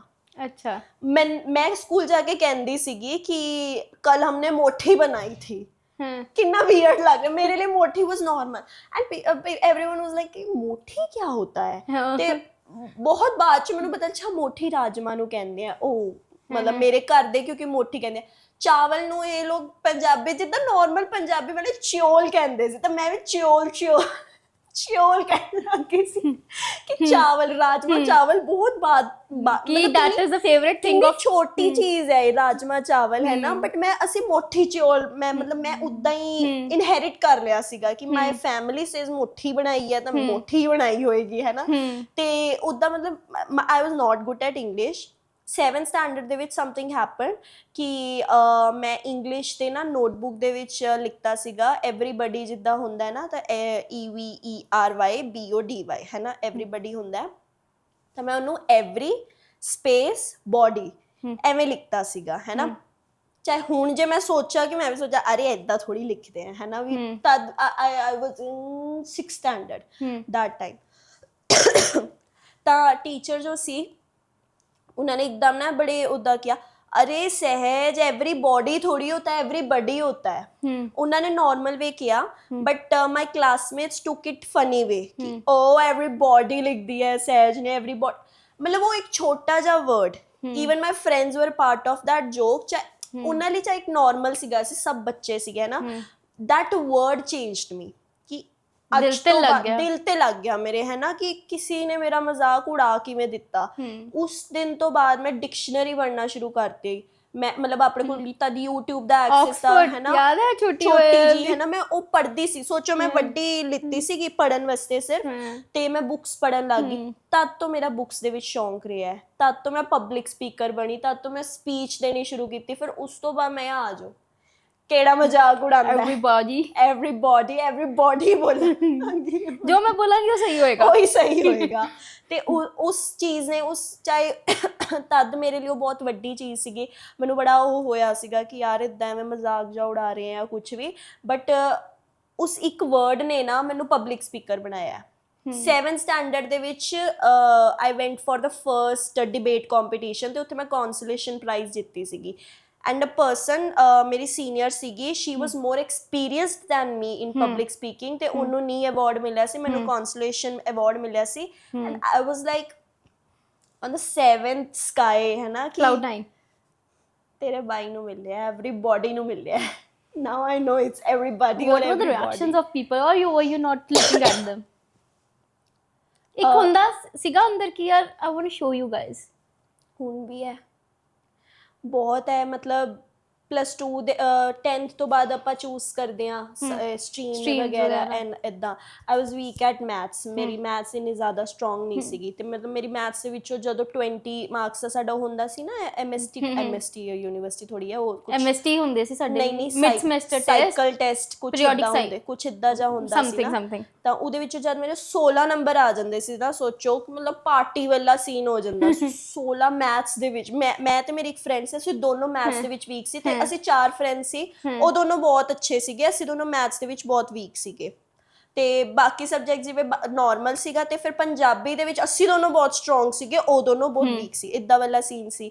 ਤੇ ਜਦ ਮਤਲਬ ਕਦੀ ਐਵੇਂ ਆ ਜੇ, ਤੇ 10th ਦੇ ਵਿੱਚ ਨਾ ਜਦ ਮੈਂ ਕਿਹਾ ਕਿ ਨॉन ਮੈਡੀਕਲ ਲੂੰਗੀ ਮੈਂ ਜਾਂ ਕੁਛ ਵੀ, ਤਾਂ ਦੇਰ ਵਾਜ਼ ਅ ਪਰਸਨ, ਅੱਜ ਵੀ ਮੈਨੂੰ ਯਾਦ ਹੈ ਉਹ ਕੁੜੀ, ਤੇ ਨਾਮ ਨਾ ਲੈ ਦੀ, ਨਾਮ ਨਹੀਂ ਲੈ ਰਹੀ ਮੈਂ, ਅੱਜ ਮੈਨੂੰ ਯਾਦ ਹੈ। ਐਂਡ ਸ਼ੀ ਡਿਡ ਲਾਈਕ ਵੀਅਰਡਲੀ ਨਾ, ਸ਼ੀ ਸੈਡ ਕਿ ਹਾਂ ਨॉन ਮੈਡੀਕਲ, ਮਤਲਬ ਇੱਦਾਂ ਗਿਆ।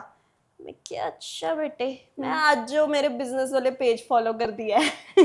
ਮਜ਼ਾ, ਮਤਲਬ ਉਹ ਸ਼ਾਇਦ ਬੜੀ ਛੋਟੀ ਜਿਹੀ ਗੱਲ ਹੈ, ਬਟ ਐਵੇਂ ਦੀ ਚੀਜ਼ਾਂ ਨਾ ਤੁਹਾਨੂੰ ਸ਼ਾਇਦ ਪੁਸ਼ ਦਿੰਦੀ ਹੈ, ਤੁਹਾਨੂੰ ਹੋਰ ਕੌਨਫੀਡੈਂਟ ਬਣਾਉਂਦੀ ਹੈ। ਤਾਂ ਆਈ ਥਿੰਕ ਇਹ ਚੀਜ਼ਾਂ ਹੋਣੀ ਵੀ ਚਾਹੀਦੀਆਂ ਲਾਈਫ 'ਤੇ, ਪੁਸ਼ ਲੈ ਲੈਣਾ ਚਾਹੀਦਾ, ਮਤਲਬ ਮੈਨੂੰ ਵੀ ਥੋੜਾ ਪੁਸ਼ ਜ਼ਰੂਰੀ ਹੈ ਲਾਈਫ ਦੇ ਵਿੱਚ। ਓਕੇ, ਸੋ ਅਗਰ ਆਪਾਂ ਕਹੀਏ ਕਿ doing everything and losing yourself, what is the thin line between that? ਜੇ ਅਸੀਂ ਬਿਲਕੁਲ ਵੀ ਆਪਣੇ ਬਾਰੇ ਸੋਚਣਾ ਬੰਦ ਕਰ ਦਈਏ ਨਾ, there would be a time you will be so lonely. It happens with every girl I think who's working. ਮੈਂ ਇਹ ਨਹੀਂ ਕਹਾਂਗੀ ਕਿ ਮੈਂ ਜਾਂ ਕੋਈ ਵੀ ਹੋਰ ਜੋ ਕੰਮ ਕਰ ਰਿਹਾ, ਕੋਈ ਵੀ, ਚਾਹੇ ਤੁਸੀਂ ਕਾਰਪੋਰੇਟ ਸੈਕਟਰ ਦੇ ਵਿੱਚ ਹੋ, For example, you can take me, you know I live alone. Yeah, you live alone, ਠੀਕ ਹੈ, you are working towards your dream, but ਜਦ ਤੂੰ ਰਾਤ ਨੂੰ ਘਰ ਜਾਂਦੀ ਹੈ, ਤੈਨੂੰ ਇੱਦਾਂ ਖਾਣ ਨੂੰ ਨਹੀਂ ਪੈਂਦੀਆਂ ਦੀਵਾਰਾਂ। Definitely it happens, you know this. I know, ਮਤਲਬ ਇਹ ਚੀਜ਼ ਆਈ ਥਿੰਕ ਹਰ ਕੋਈ, ਪਰ ਸਾਡੇ ਅੰਦਰ ਇੱਕ ਉਹ ਚੁੱਲ ਵੀ ਹੁੰਦੀ ਹੈ, ਕੁਝ ਕਰਕੇ ਦਿਖਾਣਾ, ਤਾਂ ਜਾਣਾ ਨਹੀਂ ਤਦ ਤੱਕ ਘਰ, ਕੁਝ ਕਰਨਾ ਤਦ ਤੱਕ ਅਸੀਂ ਘਰ ਨਹੀਂ ਜਾਣਾ ਜਾਂ ਕੁਝ ਵੀ। ਮਤਲਬ ਮੈਂ ਇੱਦਾਂ ਨਹੀਂ ਕਹਾਂਗੀ ਕਿ ਮੈਂ ਘਰੋਂ ਰਹੀ ਹਾਂ ਬਾਹਰ, ਇੱਕ ਟਾਈਮ 'ਤੇ ਮੈਂ ਰਹੀ ਹਾਂ ਘਰੋਂ ਬਾਹਰ, ਜਦ ਮੇਰਾ ਉਹ ਪ੍ਰਾਈਮ ਟਾਈਮ ਆਫ ਸਟਰਗਲ ਚੱਲ ਰਿਹਾ ਸੀ, ਬਟ ਹੁਣ ਨਹੀਂ ਮੈਂ ਰਹਿ ਪਾਵਾਂਗੀ।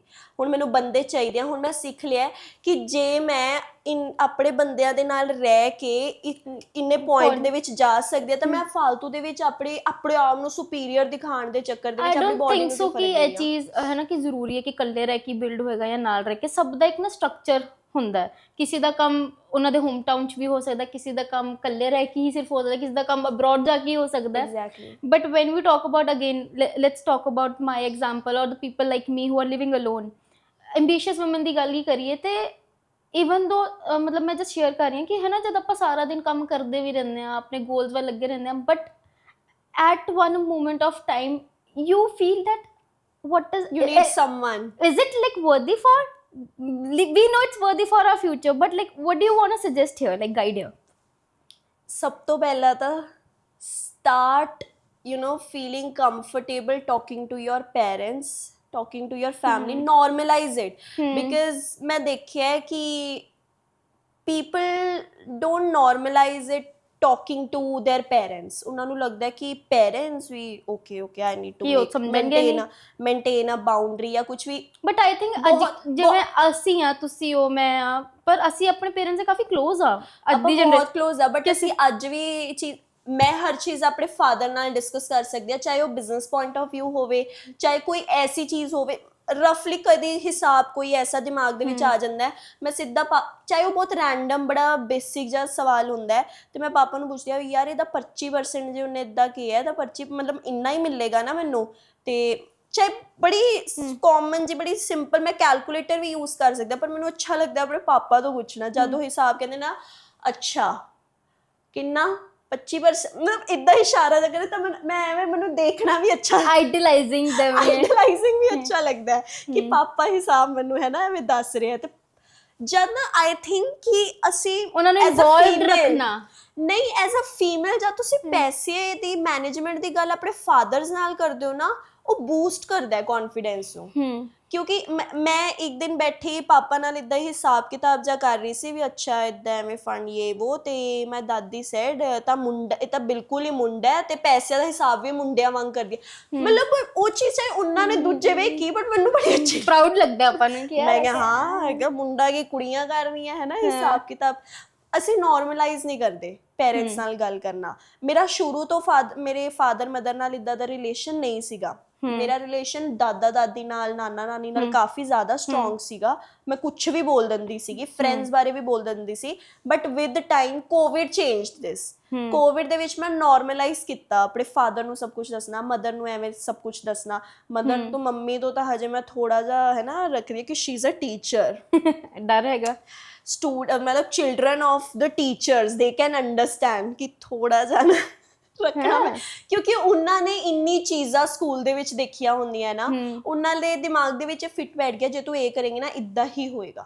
ਅੱਛਾ, ਉਹਨਾਂ ਨੇ ਆਪਣੇ ਸਿਨੈਰੀਓਸ ਦੇ ਬੇਸਿਸ ਤੇ ਫਿਕਸ, ਕਿਉਂਕਿ ਉਹਨਾਂ ਨੇ ਆਲਰੇਡੀ ਉਹ ਚੀਜ਼ ਕੁਛ ਨਾ ਕੁਛ ਇੱਦਾਂ ਜਿਹਾ ਸਿਨੈਰੀਓ ਕੁਛ ਸਕੂਲ ਦੇ ਵਿੱਚ ਦੇਖਿਆ ਹੁੰਦਾ ਹੈ। ਕੋਈ ਵੀ ਟੀਚਰ ਹੋਵੇ, ਮੈਂ ਕਹਿੰਦੀ ਹਾਂ ਕਿ ਮਤਲਬ ਜੇ whenever you pose this ਨਾ, ask this question in comment ਕਿ ਇੱਦਾਂ ਹੈ, ਅੱਧੀ ਤੋਂ ਜ਼ਿਆਦਾ ਜਨਤਾ ਕਹੇਗੀ ਕਿ ਇੱਦਾਂ ਹੈ। ਟੀਚਰਸ ਦਾ ਮਾਈਂਡਸੈਟ ਇੱਕ, ਉਹਨਾਂ ਨੇ ਪੂਰੀ ਲਾਈਫ ਆਪਣੀ ਟੀਚਿੰਗ ਤੇ ਹੈ ਨਾ ਕੱਢ ਦਿੱਤਾ। ਉਹ ਬੱਚਿਆਂ ਨੂੰ ਬਹੁਤ ਸਮਝਦੇ ਨੇ, ਤੇ ਹੁਣ ਉਹਨਾਂ ਦੇ ਕੁਝ ਡਿਫਰੈਂਟ ਜੇ ਤੁਸੀਂ ਕਰੋਗੇ ਨਾ ਤਾਂ ਉਹਨਾਂ ਨੂੰ ਹੋਏਗਾ ਕਿ ਨਹੀਂ ਇਹ ਚੀਜ਼ ਤਾਂ ਇੱਦਾਂ ਹੁੰਦੀ ਹੈ। ਡੋਂਟ ਯੂ ਥਿੰਕ ਕਿ ਕਦੇ ਕਿਤੇ ਸ਼ਾਇਦ ਐਕਸਪੋਜ਼ਰ ਦਾ ਵੀ ਕਮੀ ਹੋ ਸਕਦੀ ਹੈ ਕਿਤੇ, ਕਿ ਕਿਤੇ ਉਹ ਵੀ ਤਾਂ ਉਹ ਚੀਜ਼ ਹੈਪਨਸ। ਤਾਂ ਹੀ ਮੈਂ ਹੁਣੇ ਕਿਹਾ ਸੀਗਾ ਨਾ ਕਿ ਅਸੀਂ ਹਰ ਚੀਜ਼ ਨਹੀਂ ਦੱਸ ਸਕਦੇ, ਬਟ ਨਾਰਮਲਾਈਜ਼ ਕਰ ਸਕਦੇ ਆ ਛੋਟੇ ਛੋਟੇ ਪਾਰਟਸ ਦੇ ਵਿੱਚ। We have somebody at least to listen to us. Exactly. ਤੇ ਉਹਦੇ ਇਹ ਜਦ ਚੀਜ਼ ਅਸੀਂ ਨਹੀਂ ਕਰਦੇ ਤਾਂ ਅਸੀਂ ਬਿਲਕੁਲ ਇਕੱਲੇ ਹੋ ਜਾਂਦੇ ਆ। ਤਾਂ ਕਰਕੇ ਆਪਾਂ ਰੋਂਗ ਡਿਸੀਜਨਸ ਲੈ ਲੈਂਦੇ ਆ ਰਿਲੇਸ਼ਨਸ਼ਿਪ ਲਾ, ਫਰੈਂਡਸ ਦੇ ਵਿੱਚ ਲਾ ਲਓ ਜਾਂ ਕੁਝ ਵੀ, ਕਿਸੇ ਵੀ ਸੀਕ ਸਮਵਨਸ ਪ੍ਰੈਜ਼ੈਂਸ ਕਿ ਕੋਈ ਸਾਡੇ ਨਾਲ ਹੋਵੇ ਕਿੱਥੇ ਜਾਣ ਲਈ, ਕਿੱਥੇ ਜਾਣ ਲਈ। Seeking that presence is wrong? Yes, that can lead us to wrong people as well, I think. What about the right people? ਉਹ ਤੁਹਾਡੀ ਕਿਸਮਤ ਹੈ। So you are saying we should, as per you, we should isolate ourselves and not seek for connections. I am saying don't seek for connection, but if a connection is actually coming to you and you understand कि हाँ तुसी person ਨੂੰ ਪੜ੍ਹ ਪਾ ਰਹੇ ਹੋ कि if she is right for you or not good for you, then you need to maintain a boundary. ਕਈ ਵਾਰ ਇੱਦਾਂ ਹੁੰਦਾ ਹੈ ਕਿ ਸਾਨੂੰ ਪਤਾ ਹੁੰਦਾ ਉਹ ਬੰਦਾ ਸਾਡੇ ਲਈ ਸਹੀ ਨਹੀਂ ਹੈ, but just because ਸਾਨੂੰ ਕੋਈ ਚਾਹੀਦਾ ਅਸੀਂ ਧੱਕੇ ਨਾਲ ਉਹਦੇ ਨਾਲ ਹੈਗੇ ਆ। ਇਹ ਚੀਜ਼ ਗਲਤ ਹੈ। You have ever felt this situation in your life? ਜਾਂ ਫਿਰ ਕਦੇ ਤੁਹਾਨੂੰ ਇੱਦਾਂ ਇਸ ਸਿਚੁਏਸ਼ਨ ਦੇ ਬੇਸਿਸ ਤੇ ਇੱਦਾਂ ਫੀਲ ਨਹੀਂ ਹੁੰਦਾ ਕਿ you will get alone and that loneliness will make you suffer more? That happened with me during my college period ਕਿ ਯਾਰ ਮੈਨੂੰ ਮਤਲਬ ਕਾਲਜ ਲਾਈਫ ਇੰਜੋਏ ਕਰਨ ਦੇ ਚੱਕਰ ਦੇ ਵਿੱਚ ਮੈਨੂੰ ਇੱਦਾਂ ਲੱਗਦਾ ਸੀਗਾ ਕਿ it's important to have someone, it's important, ਮਤਲਬ ਕਾਲਜ ਦੀ ਜੋ ਰੈਪੂਟੇਸ਼ਨ ਹੁੰਦੀ ਹੈ ਇੱਦਾਂ ਉੱਦਾਂ ਇਹ ਵੋ, ਤਾਂ ਉਹਦੇ ਚੱਕਰ ਦੇ ਵਿੱਚ ਮੈਂ ਕੁਝ ਗਲਤ ਬੰਦਿਆਂ ਨੂੰ ਵੀ ਆਪਣੇ ਕੋਲ ਰੱਖਿਆ ਜਿਨਨੇ ਮੇਰੀ ਰੈਪੂਟੇਸ਼ਨ ਤੇ ਹੀ ਥੋੜਾ ਜਿਹਾ ਹੈ ਨਾ ਅਸਰ ਪਾਇਆ। ਤਾਂ ਫਿਰ ਮੈਨੂੰ ਰਿਅਲਾਈਜ਼ ਹੋਇਆ ਕਿ even though I am alone, I have my 2 friends with me, I'm good with them, ਕਿਸੇ ਦੀ ਇੰਨੀ ਮਜਾਲ ਨਹੀਂ ਹੋਣੀ ਚਾਹੀਦੀ ਕਿ ਕੋਈ ਮੇਰੇ ਤੇ ਕੁਐਸਚਨ ਕਰੇ। ਸੋ ਥੋੜਾ ਜਿਹਾ loneliness, try to convert that loneliness into your me time and you know enjoy that loneliness ਤਾਂ ਕਰਕੇ ਮਤਲਬ ਉੱਥੇ ਆਉਂਦੇ ਆ ਪੇਰੈਂਟਸ ਫਿਰ ਜਦ ਤੁਸੀਂ ਘਰ ਜਾਂਦੇ ਹੋ ਮੈਂ ਕਾਲਜ ਤੋਂ ਦਾ ਦੁਖੀ ਹੋ ਕੇ ਕੋਈ ਗੱਲ ਹੋਈ ਹੈ ਮੇਰੇ ਮੰਮਾ ਪਾਪਾ ਮੇਰੇ ਮੂੰਹ ਤੇ ਪੜਿਆ ਜਾ ਸਕਦਾ ਈਜ਼ੀਲੀ ਕਿ ਕੋਈ ਗੱਲ ਹੋਈ ਹੈ ਨਾ ਤਾਂ ਮੈਂ ਆਪਣੇ ਰੂਮ ਦੇ ਵਿੱਚ ਹੀ ਚਲੀ ਜਾਂਦੀ ਸੀਗੀ ਮੈਂ ਦਾਦੀ ਕੇਮ ਇਨ ਮੈਂ ਦਾਦੂ ਵਾਜ਼ ਅ ਵੈਰੀ ਫਨੀ ਪਰਸਨ ਤਾਂ ਕਈ ਵਾਰ ਦਾਦੂ ਜਿਵੇਂ ਆਉਂਦੇ ਸੀਗੇ ਕਿੰਨੇ ਕਹਿਤਾ ਫੇਰ ਕੁਛ ਤੇ ਇਦਾਂ ਤਾਂ ਹੋ ਨਹੀਂ ਸਕਦਾ ਤੂੰ ਅੱਗੋਂ ਜਵਾਬ ਨਾ ਦੇ ਕੇ ਆਈ ਜ਼ਬਾਨ ਤਾਂ ਤੇਰੀ ਕੈਂਚੀ ਵਾਂਗ ਚਲਦੀ ਹੈ ਮਤਲਬ ਇਦਾਂ ਕਿੰਨੀ ਛੋਟੀ ਜੀ ਗੱਲ ਤੁਸੀਂ ਹੱਸ ਪਏ ਤੇ ਸਭ ਕੁਝ ਠੀਕ ਹੋ ਗਿਆ ਸਭ ਕੁਝ ਬੈਕ ਟੂ ਨਾਰਮਲ ਹੋ ਗਿਆ ਇਹ ਇੱਕ ਨਾਰਮਲਾਈਜ਼ਿੰਗ ਹੁੰਦਾ ਹੈ ਕਿ ਤੁਸੀਂ ਆਪਣੇ ਪੇਰੈਂਟਸ ਦੇ ਨਾਲ ਥੋੜਾ ਜਿਹਾ ਨਾਰਮਲਾਈਜ਼ ਕਰੋ ਜਾਂ ਕਈ ਫਰੈਂਡਸ ਇਦਾਂ ਹੁੰਦੇ ਨੇ ਲਾਈਫ ਦੇ ਵਿੱਚ ਤੁਹਾਡੇ ਕੋਲ ਕੁਝ ਇੱਕ ਦੋ ਬੰਦੇ ਇਦਾਂ ਦੇ ਹੁੰਦੇ ਨੇ ਜੋ ਸ਼ੁਰੂ ਤੋਂ ਤੁਹਾਡੇ ਨਾਲ ਨੇ ਤੁਸੀਂ ਉਹਨਾਂ ਨਾਲ 6-6 ਮਹੀਨੇ ਸਾਲ ਗੱਲ ਨਹੀਂ ਕਰਦੇ ਬਟ ਜਦ ਤੁਸੀਂ whenever you are feeling lonely or you are like यार मैं सही कर रही है नहीं just call them चलो यार भी इदा हो गया भी सही है या नहीं है सही करनी ਅਸੀਂ ਆਪਣੀ ਹੈ we just need a validation or listener not even validation just a conversation ਜਾਂ ਕੁਝ ਵੀ ਮੇਰੇ ਨਾਲ ਇਹ ਚੀਜ਼ ਹੋਈ ਸੀ ਤਾਂ ਮੈਂ ਡਾਇਰੀ ਲਿਖਣੀ ਸ਼ੁਰੂ ਕੀਤੀ ਸੀਗੀ ਜਰਨਲਿੰਗ ਸ਼ੁਰੂ ਕੀਤੀ ਸੀਗੀ that changed everything ਤਾਂ ਮੇਰੇ ਲਈ ਉਹ lonely time ਨਹੀਂ ਰਹਿੰਦਾ ਸੀਗਾ ਫਿਰ ਉਹ ਮੇਰੇ ਲਈ ਫਿਰ ਮੇਰਾ me time but still you were surrounded by people na we can say that but we were talking I had family I normalized talking to my family yeah but ਉਹੀ ਆਪਾਂ ਗੱਲ ਜਿਵੇਂ ਦੂਸਰੀ ਕਰ ਰਹੇ ਸੀ people who are not close to their family they are close virtually ਉਹਨਾਂ ਬਾਰੇ ਕੀ ਕਹਿਣਾ ਚਾਹੋਗੇ ਜੋ abroad ਰਹਿੰਦੇ ਆ ਬੱਚੇ I guess your friends more है ना they are living alone you know me I am here alone ਆਪਾਂ ਗੱਲ ਕਰ ਲਾਂਗੇ but we still avoid ਕਿ ਹੈ ਨਾ ਅਸੀਂ ਆਪਣਾ ਦਿਲ ਦਾ ਕਨੈਕਸ਼ਨ ਜ਼ਿਆਦਾ ਫੈਮਿਲੀ ਨੂੰ ਦੱਸਾਂਗੇ ਕਿ ਉਹ ਪ੍ਰੈਸ਼ਰ ਦੇਣਾ we try to be okay in front of them don't we even though you live with the family we try to ਕਿ ਹਾਂ ਨਹੀਂ ਕੁਝ ਨਹੀਂ ਹੈ ਸਹੀ ਹੈ ਹਾਂ ਆਪਾਂ ਵੱਡੇ ਹੋਣ ਦੀ ਕੋਸ਼ਿਸ਼ ਕਰਦੇ ਆ ਵੱਡੇ ਹੋਣ ਦੀ ਕੋਸ਼ਿਸ਼ ਕਰਦੇ ਅਸੀਂ ਛੁਪਾਉਂਦੇ ਆ ਕਿ ਨਹੀਂ ਯਾਰ ਜੇ ਇਹਨਾਂ ਨੂੰ ਪਤਾ ਲੱਗ ਗਿਆ ਐਂ ਟੈਨਸ਼ਨ ਲੈ ਲੈਣਗੇ ਬਿਮਾਰ ਹੋ ਜਾਣਗੇ ਇਦਾਂ ਉਦਾਂ ਹੋਏਗਾ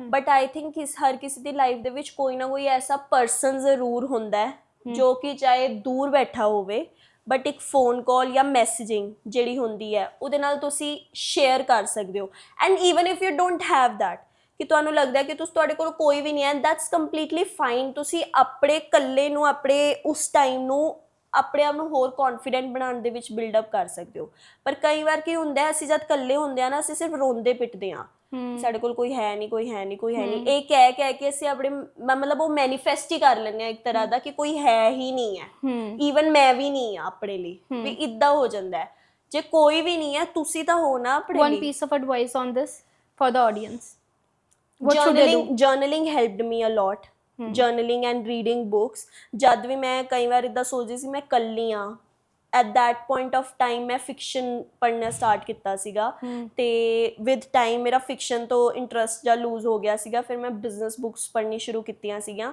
ਤਾਂ ਉਹ ਮੈਂ ਇਕੱਲੀ ਜਾ ਕੇ ਕੈਫੇ ਪੜ੍ਹਾ ਨਾ ਮਤਲਬ ਬੰਦੇ ਦੇਖ ਰਹੇ ਹੋਣਗੇ ਇਕੱਲੀ ਕੁੜੀ ਆਈ ਹੈ ਨਾ ਵੀ ਕੀ ਕਰੀਏ ਮੈਂ ਬੈਠ ਕੇ ਆਰਾਮ ਨਾਲ ਬੁੱਕ ਪੜ੍ਹ ਸਕਦੀ ਹਾਂ ਆਪਣੀ ਵੀ ਮੈਨੂੰ ਕੋਈ ਲੈਣਾ ਦੇਣਾ ਨਹੀਂ ਹੈ ਕਿਸੇ ਨਾਲ ਮੈਂ ਵੀ ਸੀ ਮੈਨੂੰ ਸੀ ਕਿ ਮੈਂ ਯਾਰ ਇਕੱਲੀ ਜਾਵਾਂਗੀ ਲੋਕੀ ਕੀ ਕਹਿਣਗੇ ਮੈਂ ਇਕੱਲੀ ਜਾ ਰਹੀ ਹਾਂ ਮੇਰੇ ਨਾਲ ਕੋਈ ਹੈ ਨਹੀਂ ਹੈ ਇਹ ਹੈ ਉਹ ਹੈ ਉੱਥੇ ਵਧੀਆ ਬੜਾ ਕਪਲ ਇੰਜੋਏ ਕਰ ਰਹੇ ਮੈਂ ਇਕੱਲੀ ਬੈਠੀ ਹੋਈ ਹਾਂ ਤਾਂ ਵਿਦ ਟਾਈਮ ਜਦ ਤੁਹਾਨੂੰ ਪਤਾ ਨਾ ਕਿ ਤੁਸੀਂ ਹੋ ਆਪਣੇ ਲਈ ਚਾਹੇ ਕੋਈ ਵੀ ਨਹੀਂ ਹੈ ਤੁਸੀਂ ਹੋ ਆਪਣੇ ਲਈ then you start you know maintaining that confidence ki okay I like this thing I can do this for myself that would make me feel better okay let's come to the relationships part don't you think ajkal the generation is so desperate to stay single to stay single मतलब ਅਸੀਂ ਆਪਣੇ ਆਸ-ਪਾਸ ਦੇਖੀਏ like यहाँ तक किसी ਨੂੰ ਪਿਆਰ ਜੇ ਮਿਲ ਗਿਆ they are okay but nobody is ready to get arranged marriage nobody is ready to trust any person to meet to get hitched ਆਪਾਂ Instagram ਵੀ ਖੋਲਦੇ ਆ like there are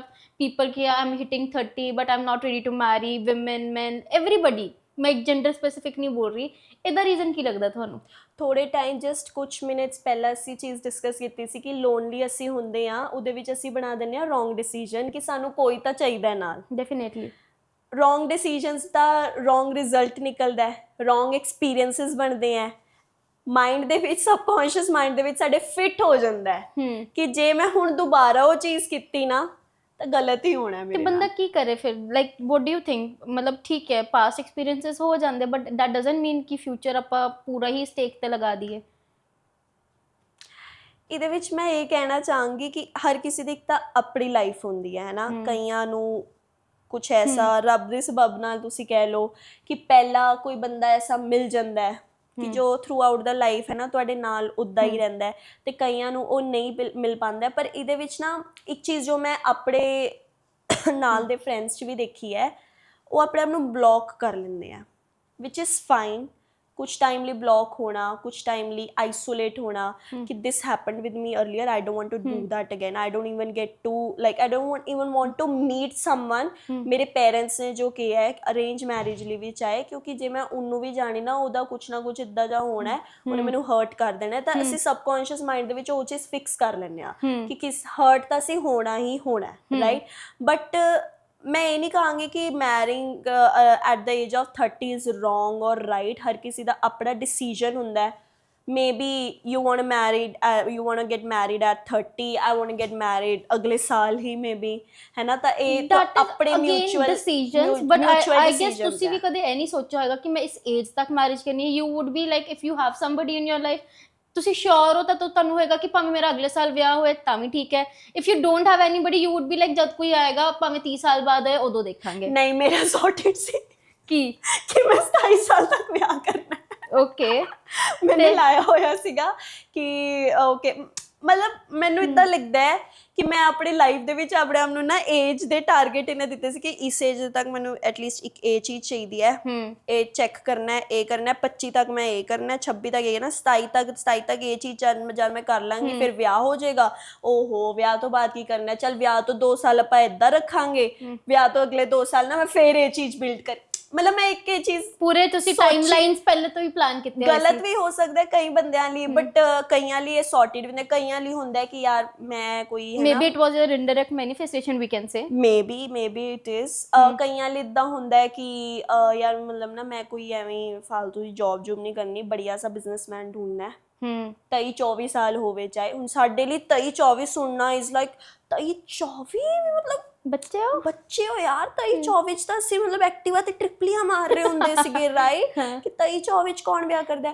ਬਟ ਅੱਜ ਦੀ ਜਨਰੇਸ਼ਨ ਆਈ ਥਿੰਕ ਹੋਰ ਜ਼ਿਆਦਾ mature ਹੋ ਚੁੱਕੀ ਹੈ decision. ਉਹਨਾਂ ਨੂੰ ਪਤਾ ਉਹਨਾਂ ਨੂੰ ਕੀ ਚਾਹੀਦਾ ਹੈ। ਮਤਲਬ ਵਿੱਚ ਵਿਚਾਲੇ ਵਾਲੀ ਰਹਿ ਗਏ ਥੋੜਾ ਜਿਹਾ, 80 ਵਿੱਚ ਵਿਚਾਲੇ ਵਾਲੇ ਰਹਿ ਗਏ। ਸਾਡੇ ਤੋਂ ਐਲਡਰਸ ਵੀ ਬਾਅਦ ਵਾਲੇ ਵੀ people at the age of 25 are getting married, 22 ਮੈਂ ਦੇਖੀ ਹੈ getting married, they are very happy, they are happily living their life। ਤੇ ਸਾਡੇ ਲਈ ਉਹ ਸੁਣਨਾ ਮਤਲਬ ਉਹ ਹੋ ਰਿਹਾ ਹੈ ਕਿ ਯਾਰ even one of my classmates, I was just going ਮਤਲਬ ਇੰਸਟਾ ਤੇ ਉਹਨਾਂ ਦੀ ਕੋਈ ਸਟੋਰੀ ਆਇਆ ਸੀ ਕਿ ਉਹਦੇ 2 ਬੱਚੇ ਹੋ ਗਏ and I was like ਕਿ ਮੈਂ ਹਲੇ ਇੱਥੇ ਬੈਠ ਕੇ ਸੋਚ ਰਹੀ ਹਾਂ ਕਿ ਓਕੇ ਨੈਕਸਟ ਪੋਡਕਾਸਟ ਗੈਸਟ ਕਿਹਨੂੰ ਬੁਲਾਣੀ ਹੈ ਮੈਂ। ਐਗਜ਼ੈਕਟਲੀ, ਮਤਲਬ ਆਈ ਥਿੰਕ ਕਿ ਹਰ ਕਿਸੇ ਦਾ ਆਪਣਾ ਨੋਰਮਲਾਈਜ਼ਿੰਗ ਡਿਫਰੈਂਟ ਪ੍ਰਾਇੋਰਿਟੀਜ਼ ਹੈ, ਬਟ ਸਟਿਲ ਲਾਈਕ ਹੈ ਨਾ ਕਿ ਸਭ ਦੀ ਲਾਈਫ ਕਿੰਨੀ ਡਿਫਰੈਂਟਲੀ ਚੱਲ ਰਹੀ ਹੈ। ਸਭ ਕਿਸੇ ਦੇ ਕੋਈ ਉਹ ਗੋਲ ਹੈ, ਕਿਸੇ ਦੇ ਉਹ। This is what life is all about, right. ਮਤਲਬ ਮੇਰੇ ਘਰਦਿਆਂ ਲਈ ਜਦ ਮੈਂ ਕਿਹਾ ਸੀਗਾ ਕਿ ਹਜੇ ਰੁਕ ਜਾਓ, ਮਤਲਬ ਮੈਂ ਪਿਛਲੇ 4 ਸਾਲਾਂ ਤੋਂ ਆਈ ਥਿੰਕ ਇਹੀ ਕਹਿੰਦੀ ਆ ਰਹੀ ਹਜੇ ਰੁਕ ਜਾਓ, ਹਜੇ ਰੁਕ ਜਾਓ, ਹਜੇ ਰੁਕ ਜਾਓ। ਤਾਂ ਉਹਨਾਂ ਨੇ ਉਹ 4 ਸਾਲ ਹੀ ਨਾ, ਮਤਲਬ ਅੱਜ ਵੀ ਜੇ ਮੈਂ ਕਿਸੇ ਨੂੰ ਕਹਾਂ ਨਾ ਕਿ ਹਜੇ ਨਹੀਂ, ਚੱਲ ਅਗਲੇ ਸਾਲ ਦੇਖਦੇ ਆ ਜਾਂ ਜੋ ਵੀ ਹੈ ਨਾ, ਹਜੇ ਨਹੀਂ, ਤਾਂ ਉਹਨਾਂ ਨੂੰ ਮਤਲਬ ਇਹ ਉਹਨਾਂ ਦਾ ਡਾਇਲੋਗ ਹੁੰਦਾ ਤੇਰੇ ਤਾਂ 4 ਸਾਲ ਹੀ ਨਹੀਂ ਖਤਮ ਹੋ ਰਹੇ। ਮਤਲਬ ਮੈਂ ਜਦ 23 ਦੀ ਸੀਗੀ ਤਾਂ ਮੈਂ 4 ਸਾਲ ਬਾਅਦ ਕਰ ਲਾਂਗੀ, ਜਦ ਮੈਂ 25 ਦੀ ਸੀ ਤਾਂ ਮੈਂ ਕਹਿੰਦੀ 4 ਸਾਲ ਬਾਅਦ ਕਰ ਲਾਂਗੀ। ਤਾਂ ਅੱਜ ਵੀ ਮਤਲਬ ਕੀ ਹੈ ਕਿ ਪਾਗਲ ਹੈ, ਤਾਂ ਤੇਰੀ ਏਜ ਦੇਖੀਏ ਕਿੰਨੀ ਹੋਗੀ। ਮਤਲਬ people your age R getting married, they are doing the things and everything, ਕਿ ਮਤਲਬ ਤੂੰ ਆਪਣੇ ਆਪ ਨੂੰ ਟਾਈਮ ਨਹੀਂ ਦੇ ਪਾ ਰਹੀ ਹੈ। ਸਾਡੀ ਫੈਮਿਲੀ ਲਈ 27-28 is very like is too much, ਹੈ ਨਾ। 27-28 ਸਾਡੇ ਲਈ 22-23 ਬਹੁਤ ਸੂਨ ਹੈ, ਤਾਂ ਕਰਕੇ ਅਸੀਂ ਵਿੱਚ ਵਿਚਾਲੇ ਹੋ ਗਿਆ ਨਾ, ਅਸੀਂ ਉੱਥੇ ਜਾ ਪਾ ਰਹੇ ਨਾ ਇੱਧਰ ਜਾ ਪਾ ਰਹੇ। ਬਟ ਯਾਰ ਹਰ ਕਿਸੇ ਦੀ ਆਪਣੀ ਲਾਈਫ ਹੈ, ਆਪਣੇ ਚੋਇਸਿਸ ਹੈ, ਉਹਨਾਂ ਚੋਇਸਿਸ ਤੇ ਸਾਨੂੰ ਰਿਸਪੈਕਟ ਕਰਨੀ ਚਾਹੀਦੀ ਹੈ। ਕਿਸ ਪੁਆਇੰਟ ਤੇ ਬੰਦਾ ਅਚੀਵਮੈਂਟਸ ਤੋਂ ਜ਼ਿਆਦਾ ਇਨਰ ਪੀਸ ਕ੍ਰੇਵ ਕਰਨ ਲੱਗ ਜਾਂਦਾ ਹੈ? ਕਿਸ ਪੁਆਇੰਟ ਤੇ ਇਨਰ ਪੀਸ? ਮੈਨੂੰ ਲੱਗਦਾ ਜਦ ਬੰਦੇ ਕੋਲ ਪੈਸੇ ਖੁੱਲੇ ਆ ਜਾ। ਯੂ ਥਿੰਕ ਕਿ ਪੈਸੇ ਨਾਲ ਸਾਰੀ ਖੁਸ਼ੀਆਂ ਮਿਲ ਜਾਂਦੀਆਂ? ਪੈਸੇ ਨਾਲ ਖੁਸ਼ੀ ਨਹੀਂ ਮਿਲਦੀ, ਸੈਟੀਸਫੈਕਸ਼ਨ। ਬਟ ਪੈਸੇ ਤਾਂ ਦੇਖੋ ਅੱਜ ਦੇ ਟਾਈਮ ਦੇ ਵਿੱਚ ਜੇ ਤੁਹਾਡੇ ਕੋਲ ਪੈਸੇ ਨਹੀਂ ਹੈ, ਤੁਹਾਡੀ ਰੈਪੂਟੇਸ਼ਨ ਹੈ, ਤੁਹਾਡੀ ਰੈਪੂਟੇਸ਼ਨ ਨਹੀਂ ਹੈ, ਤੁਹਾਡੀ ਇਨਰ ਪੀਸ ਨਹੀਂ ਹੈ। ਇੱਦਾਂ ਮਤਲਬ ਉਹ ਸਰਕਲ ਜਿਹਾ ਬਣਾਤਾ ਹੈ। ਬਟ ਮੈਂ ਇੱਕ ਚੀਜ਼ ਜੋ ਮੈਂ ਨੋਟਿਸ ਕੀਤੀ ਹੈ, ਪਹਿਲਾਂ ਮਤਲਬ ਮੇਰੇ ਨਾਲ ਦੇ ਵੀ ਸਾਰੇ ਅਸੀਂ ਲੱਗੇ ਹੋਏ ਸੀਗੇ ਪੈਸੇ ਪੈਸੇ ਪੈਸੇ ਪੈਸੇ, ਇੱਦਾਂ ਜੌਬ ਕਰਨਾ, ਬਿਜ਼ਨਸ ਕਰਨਾ, ਇਹ ਕਰਨਾ, ਉਹ ਕਰਨਾ, ਐਵੇਂ ਐਵੇਂ ਹੋਏਗਾ। ਉਸ ਪਾਥ ਦੇ ਵਿੱਚ ਅਸੀਂ ਆਪਣੇ ਬੰਦਿਆਂ ਨੂੰ ਬਿਲਕੁਲ ਛੱਡ ਹੀ ਦਿੱਤਾ ਸੀਗਾ ਕਿ ਯਾਰ ਸੌਰੀ ਮੈਂ ਪਾਰਟੀ ਤੇ ਨਹੀਂ ਜਾ ਸਕਦੀ, ਸੌਰੀ ਯਾਰ ਮੈਂ ਤੈਨੂੰ ਉੱਥੇ ਛੱਡਣ ਨਹੀਂ ਜਾ ਸਕਦੀ, ਸੌਰੀ ਯਾਰ ਮੈਂ ਨਾ ਇਹ ਚੀਜ਼ ਕਰਨੀ ਹੈ, ਮੇਰੀ ਇਹ ਐਂਡ ਡੇਟ ਹੈਗੀ ਹੈ ਤੇ ਮੈਂ ਉਸ ਵਿਆਹ ਤੇ ਤੇਰੇ ਨਾਲ ਨਹੀਂ ਜਾ ਸਕਦੀ, ਮੰਮਾ ਮੈਂ ਇਸ ਵਿਆਹ ਤੇ ਨਹੀਂ ਜਾਣਾ, ਇਹ ਹੈ ਉਹ ਹੈ। ਉਸ ਚੱਕਰ ਦੇ ਵਿੱਚ ਅਸੀਂ ਸਭ ਨੂੰ ਮਤਲਬ ਭੁੱਲ ਹੀ ਜਾ ਰਹੇ ਸੀਗੇ, ਨਿਗਲੈਕਟ ਕਰੀ ਜਾ ਰਹੇ ਸੀਗੇ। ਬਟ ਜਦ ਅਸੀਂ ਫੈਡ ਅਪ ਹੋ ਜਾਂਦੇ ਆ ਨਾ, then we need that thing, ਤਾਂ ਸਾਨੂੰ ਹੁੰਦਾ ਕਿ ਯਾਰ ਮਤਲਬ ਜਦ ਮੇਰੇ ਕੋਲ ਟਾਈਮ ਸੀ ਜਾਣ ਦਾ ਤੇ ਮੈਂ ਤਾਂ ਡਰਾਮੇ ਕਰਦੀ ਰਹਿੰਦੀ ਸੀ, ਮੈਂ ਨਹੀਂ ਜਾਣਾ, ਇਹ ਕਰਨਾ, ਉਹ ਕਰਨਾ। ਤੇ ਇਹ ਚੀਜ਼ ਮੇਰੇ ਮਦਰ ਨੇ ਮੈਨੂੰ ਰਿਅਲਾਈਜ਼ ਕਰਾਈ ਸੀ ਕਿ ਪਿੱਛੇ ਮੇਰਾ ਬਹੁਤ ਟੂ ਮਚ ਹੈਕਟਿਕ ਵੀਕ ਚੱਲ ਰਿਹਾ ਸੀਗਾ ਤੇ ਉਹਦੇ ਵਿੱਚ ਵਿਆਹ ਸੀਗਾ ਇੱਕ ਕਜ਼ਨ ਦਾ, ਤੇ ਮੈਂ ਮਨਾ ਕਰਤਾ ਸੀ ਮੈਂ ਸਿਰਫ ਬਰਾਤ ਤੇ ਜਾਵਾਂਗੀ। ਮਾਈ ਮਦਰ ਸੇਡ ਕਿ ਅਗਲੇ 1-2 ਸਾਲਾਂ ਦੇ ਵਿੱਚ ਤੇਰਾ ਹੋ ਜਾਣਾ ਵਿਆਹ, ਠੀਕ ਹੈ, ਉਸ ਤੋਂ ਬਾਅਦ ਤੂੰ ਆਪਣੀ ਕਰਨੀ ਹੈ, ਤੂੰ ਉਹਨਾਂ ਦੀ ਕਰਨੀ ਹੈ, ਜੋ ਵੀ ਹੈ, ਕਿਸੇ ਦੇ ਵਿਆਹ ਤੇ ਜਾਣਾ ਨਹੀਂ ਜਾਣਾ, ਉਹਨਾਂ ਦੇ ਵਿਆਹ ਤੇ ਮਤਲਬ ਜੋ ਵੀ ਹੋਏਗੀ ਤੇਰੀ ਲਾਈਫ ਹੋਏਗੀ, ਅਸੀਂ ਕੁਝ ਕਹਿ ਨਹੀਂ ਪਾਵਾਂਗੇ, ਰਾਈਟ। ਤੇ ਮੈਂ ਕਿਹਾ ਓਕੇ ਕਿੱਥੇ ਜਾ ਰਹੇ ਹੋ ਤੁਸੀਂ ਮਤਲਬ ਇਸ ਪੁਆਇੰਟ ਤੇ। ਦੈਨ ਸ਼ੀ ਸੇਡ ਕਿ ਤੂੰ ਕਦੀ ਵੀ ਫਿਰ ਇਸ ਫੈਮਿਲੀ ਨੂੰ ਨਾ ਮਤਲਬ ਐਵੇਂ ਕਜ਼ਨਸ ਫੈਮਿਲੀ ਨੂੰ ਤੂੰ ਇਦਾਂ ਮਿਲੇਂਗੀ ਨਹੀਂ ਤੇ ਫਿਰ ਤਦ ਤੂੰ ਮਿਸ ਕਰੇਂਗੀ ਕਿ ਮੇਰੇ ਕੋਲ ਟਾਈਮ ਸੀ ਇਦਾਂ ਉੱਥੇ ਜਾ ਕੇ ਬਿਲਕੁਲ ਚੱਲੀਆਂ ਮਾਰਨ ਦਾ, ਤੇ ਤਦ ਮੈਂ ਉਹ ਮਿਸ ਕਰਦਾ। ਤੇ ਹੁਣ ਤਾਂ ਮੈਨੂੰ ਹੈ ਨਾ ਬਿਲਕੁਲ ਐਵੇਂ ਸੋਫਿਸਟੀਕੇਟਿਡ ਇਹ ਉਹ ਕਿ ਬਹੂ ਬਣ ਗਈ ਹੂੰ ਮੈਂ ਕਹੇਂਗੀ, ਉੱਦਾਂ ਵਾਲਾ ਤੈਨੂੰ ਰਹਿਣਾ ਪਏਗਾ ਤੇ ਫਿਰ ਤਦ ਤੂੰ ਇਹ ਸਭ ਕੁਝ ਨਾ ਮਿਸ ਕਰੀਂਗੇ ਤੇ ਤਦ ਫਿਰ ਤੂੰ ਕੰਮ ਹੀ ਕਰੀ ਜੀ, ਕੰਮ ਨਾਲ ਹੀ ਤੇਰਾ ਸਾਰਾ ਕੁਝ ਬਣ ਜਾਣਾ। ਫਿਰ ਤੂੰ ਅਬ ਸਾਰਿਆਂ ਨੂੰ ਹੌਲੀ ਹੌਲੀ ਬਿਲਕੁਲ ਛੱਡੀ ਜਾਏਂਗੀ ਤੇ ਬਿਲਕੁਲ ਮੈਨੂੰ ਹੁੰਦਾ ਮੈਂ ਯਾਰ ਐਵੇਂ ਛੱਡੇਗੀ ਬੰਦਿਆਂ ਨੂੰ ਫਿਰ ਤਾਂ ਮੈਂ ਬਿਲਕੁਲ ਹੀ ਇਕੱਲੀ ਹੋ ਜਾਵਾਂਗੀ। ਉਹ ਚੀਜ਼ ਦੁਬਾਰਾ ਮੈਨੂੰ ਵਿਆਹ ਤੇ I'll be back in 2 hours, ਮੈਂ ਜ਼ਰਾ ਹਲਦੀ ਦਾ ਫੰਕਸ਼ਨ ਲਾ ਕੇ ਆਈ ਤਾਂ ਮੈਂ ਉਸ ਫੰਕਸ਼ਨ ਤੇ ਫਿਰ ਗਈ। You enjoyed it? But yeah, I really enjoyed it। ਮੈਨੂੰ ਇੱਦਾਂ ਸੀ ਯਾਰ ਜੇ ਮੈਂ ਮਿਸ ਕਰ ਦਿੰਦੀ ਤਾਂ ਮੈਂ ਇੰਨਾ ਫਨ ਹੈ ਨਾ ਮਿਸ ਕਰ ਦਿੰਦੀ। ਇੱਦਾਂ ਵੀ ਹੋਇਆ ਮਤਲਬ ਕਈ ਵਾਰ ਆਪਾਂ ਸੈਲਫ ਅਚੀਵਮੈਂਟ ਸਕਸੈਸ ਦੇ ਪਿੱਛੇ ਆਪਾਂ ਭੁੱਲ ਜਾਂਦੇ ਕਿ ਇਹ ਚੀਜ਼ਾਂ 'ਚ ਵੀ ਅਸਲੀ ਫਨ ਇਹਦੇ 'ਚ ਵੀ ਹੈ। ਐਗਜ਼ੈਕਟਲੀ ਮਤਲਬ ਕਿਸੇ ਦਾ ਵਿਆਹ ਹੁੰਦਾ ਜਦ ਫੈਮਿਲੀ ਦੇ ਵਿੱਚ ਤੇ ਅਸੀਂ ਇੱਦਾਂ ਸੋਚਦੇ ਆ ਕਿ ਬਸ ਵਿਆਹ ਹੀ ਹੈ, ਹੋਰ ਕੀ ਹੈ ਹਨਾ।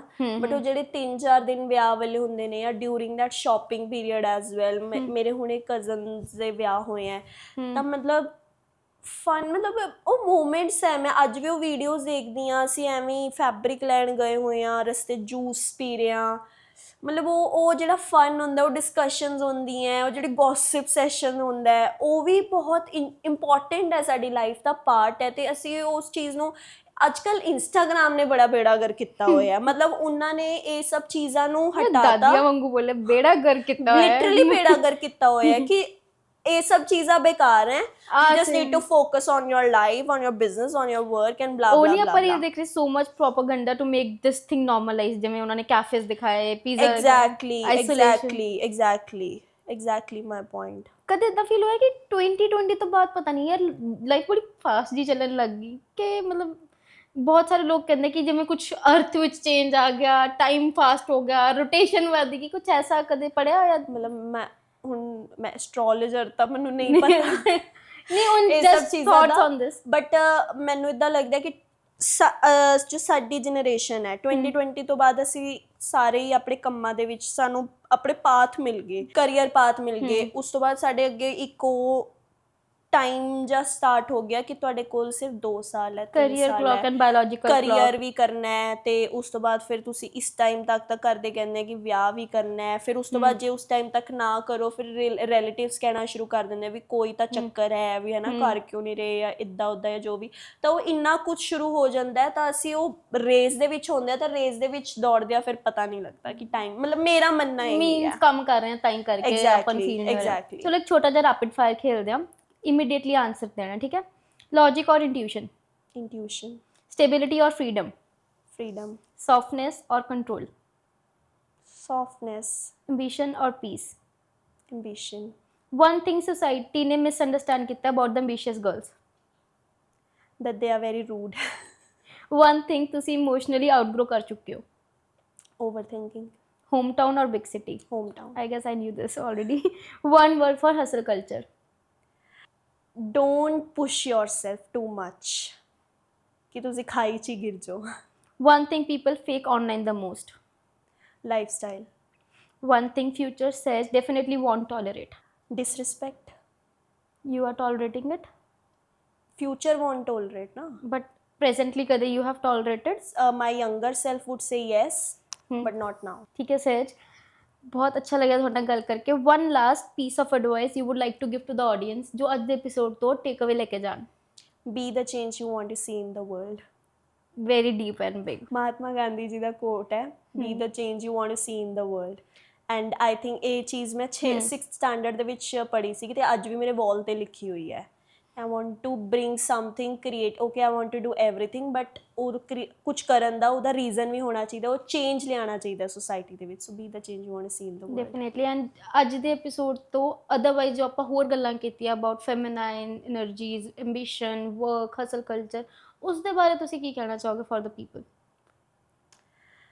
Always do whatever you want to do. Stop thinking about your relatives, stop thinking about the society, ਕਿਉਂਕਿ society ਦਾ ਕੰਮ ਹੀ ਬੋਲਣਾ ਹੁੰਦਾ ਹੈ। ਜੇ ਉਹ ਬੋਲਣਗੇ ਨਹੀਂ, ਤੁਸੀਂ ਪੁਸ਼ ਨਹੀਂ ਹੋਵੋਗੇ ਉਹਨਾਂ ਦੇ ਬੋਲਣ ਨੂੰ, ਇੱਕ ਉਹ ਲੋ ਹਿੰਟ ਲੋ ਕਿ ਤੁਸੀਂ ਹੁਣ ਕਰਕੇ ਹੀ ਦਿਖਾਣਾ ਹੈ। ਬਟ ਇਹ ਸਾਰੇ ਚੱਕਰ ਦੇ ਵਿੱਚ ਆਪਣੇ ਆਪ ਨੂੰ ਨਾ ਭੁੱਲੋ। ਆਈ ਗੈਸ ਅੱਜ ਦੇ ਐਪੀਸੋਡ ਜਿਨ੍ਹਾਂ ਨੇ ਵੀ ਦੇਖਿਆ ਉਹਨਾਂ ਨੂੰ ਇਹ ਰਿਅਲਾਈਜ਼ ਹੋਏਗਾ it was more about intelligence, feminine energy, ambitions ਤੇ plus a little balance in your life. Never forget to choose yourself. Thank you so much, Saj, for coming to Muskan Speaks. It was great talking to you. It was nice talking to you as well.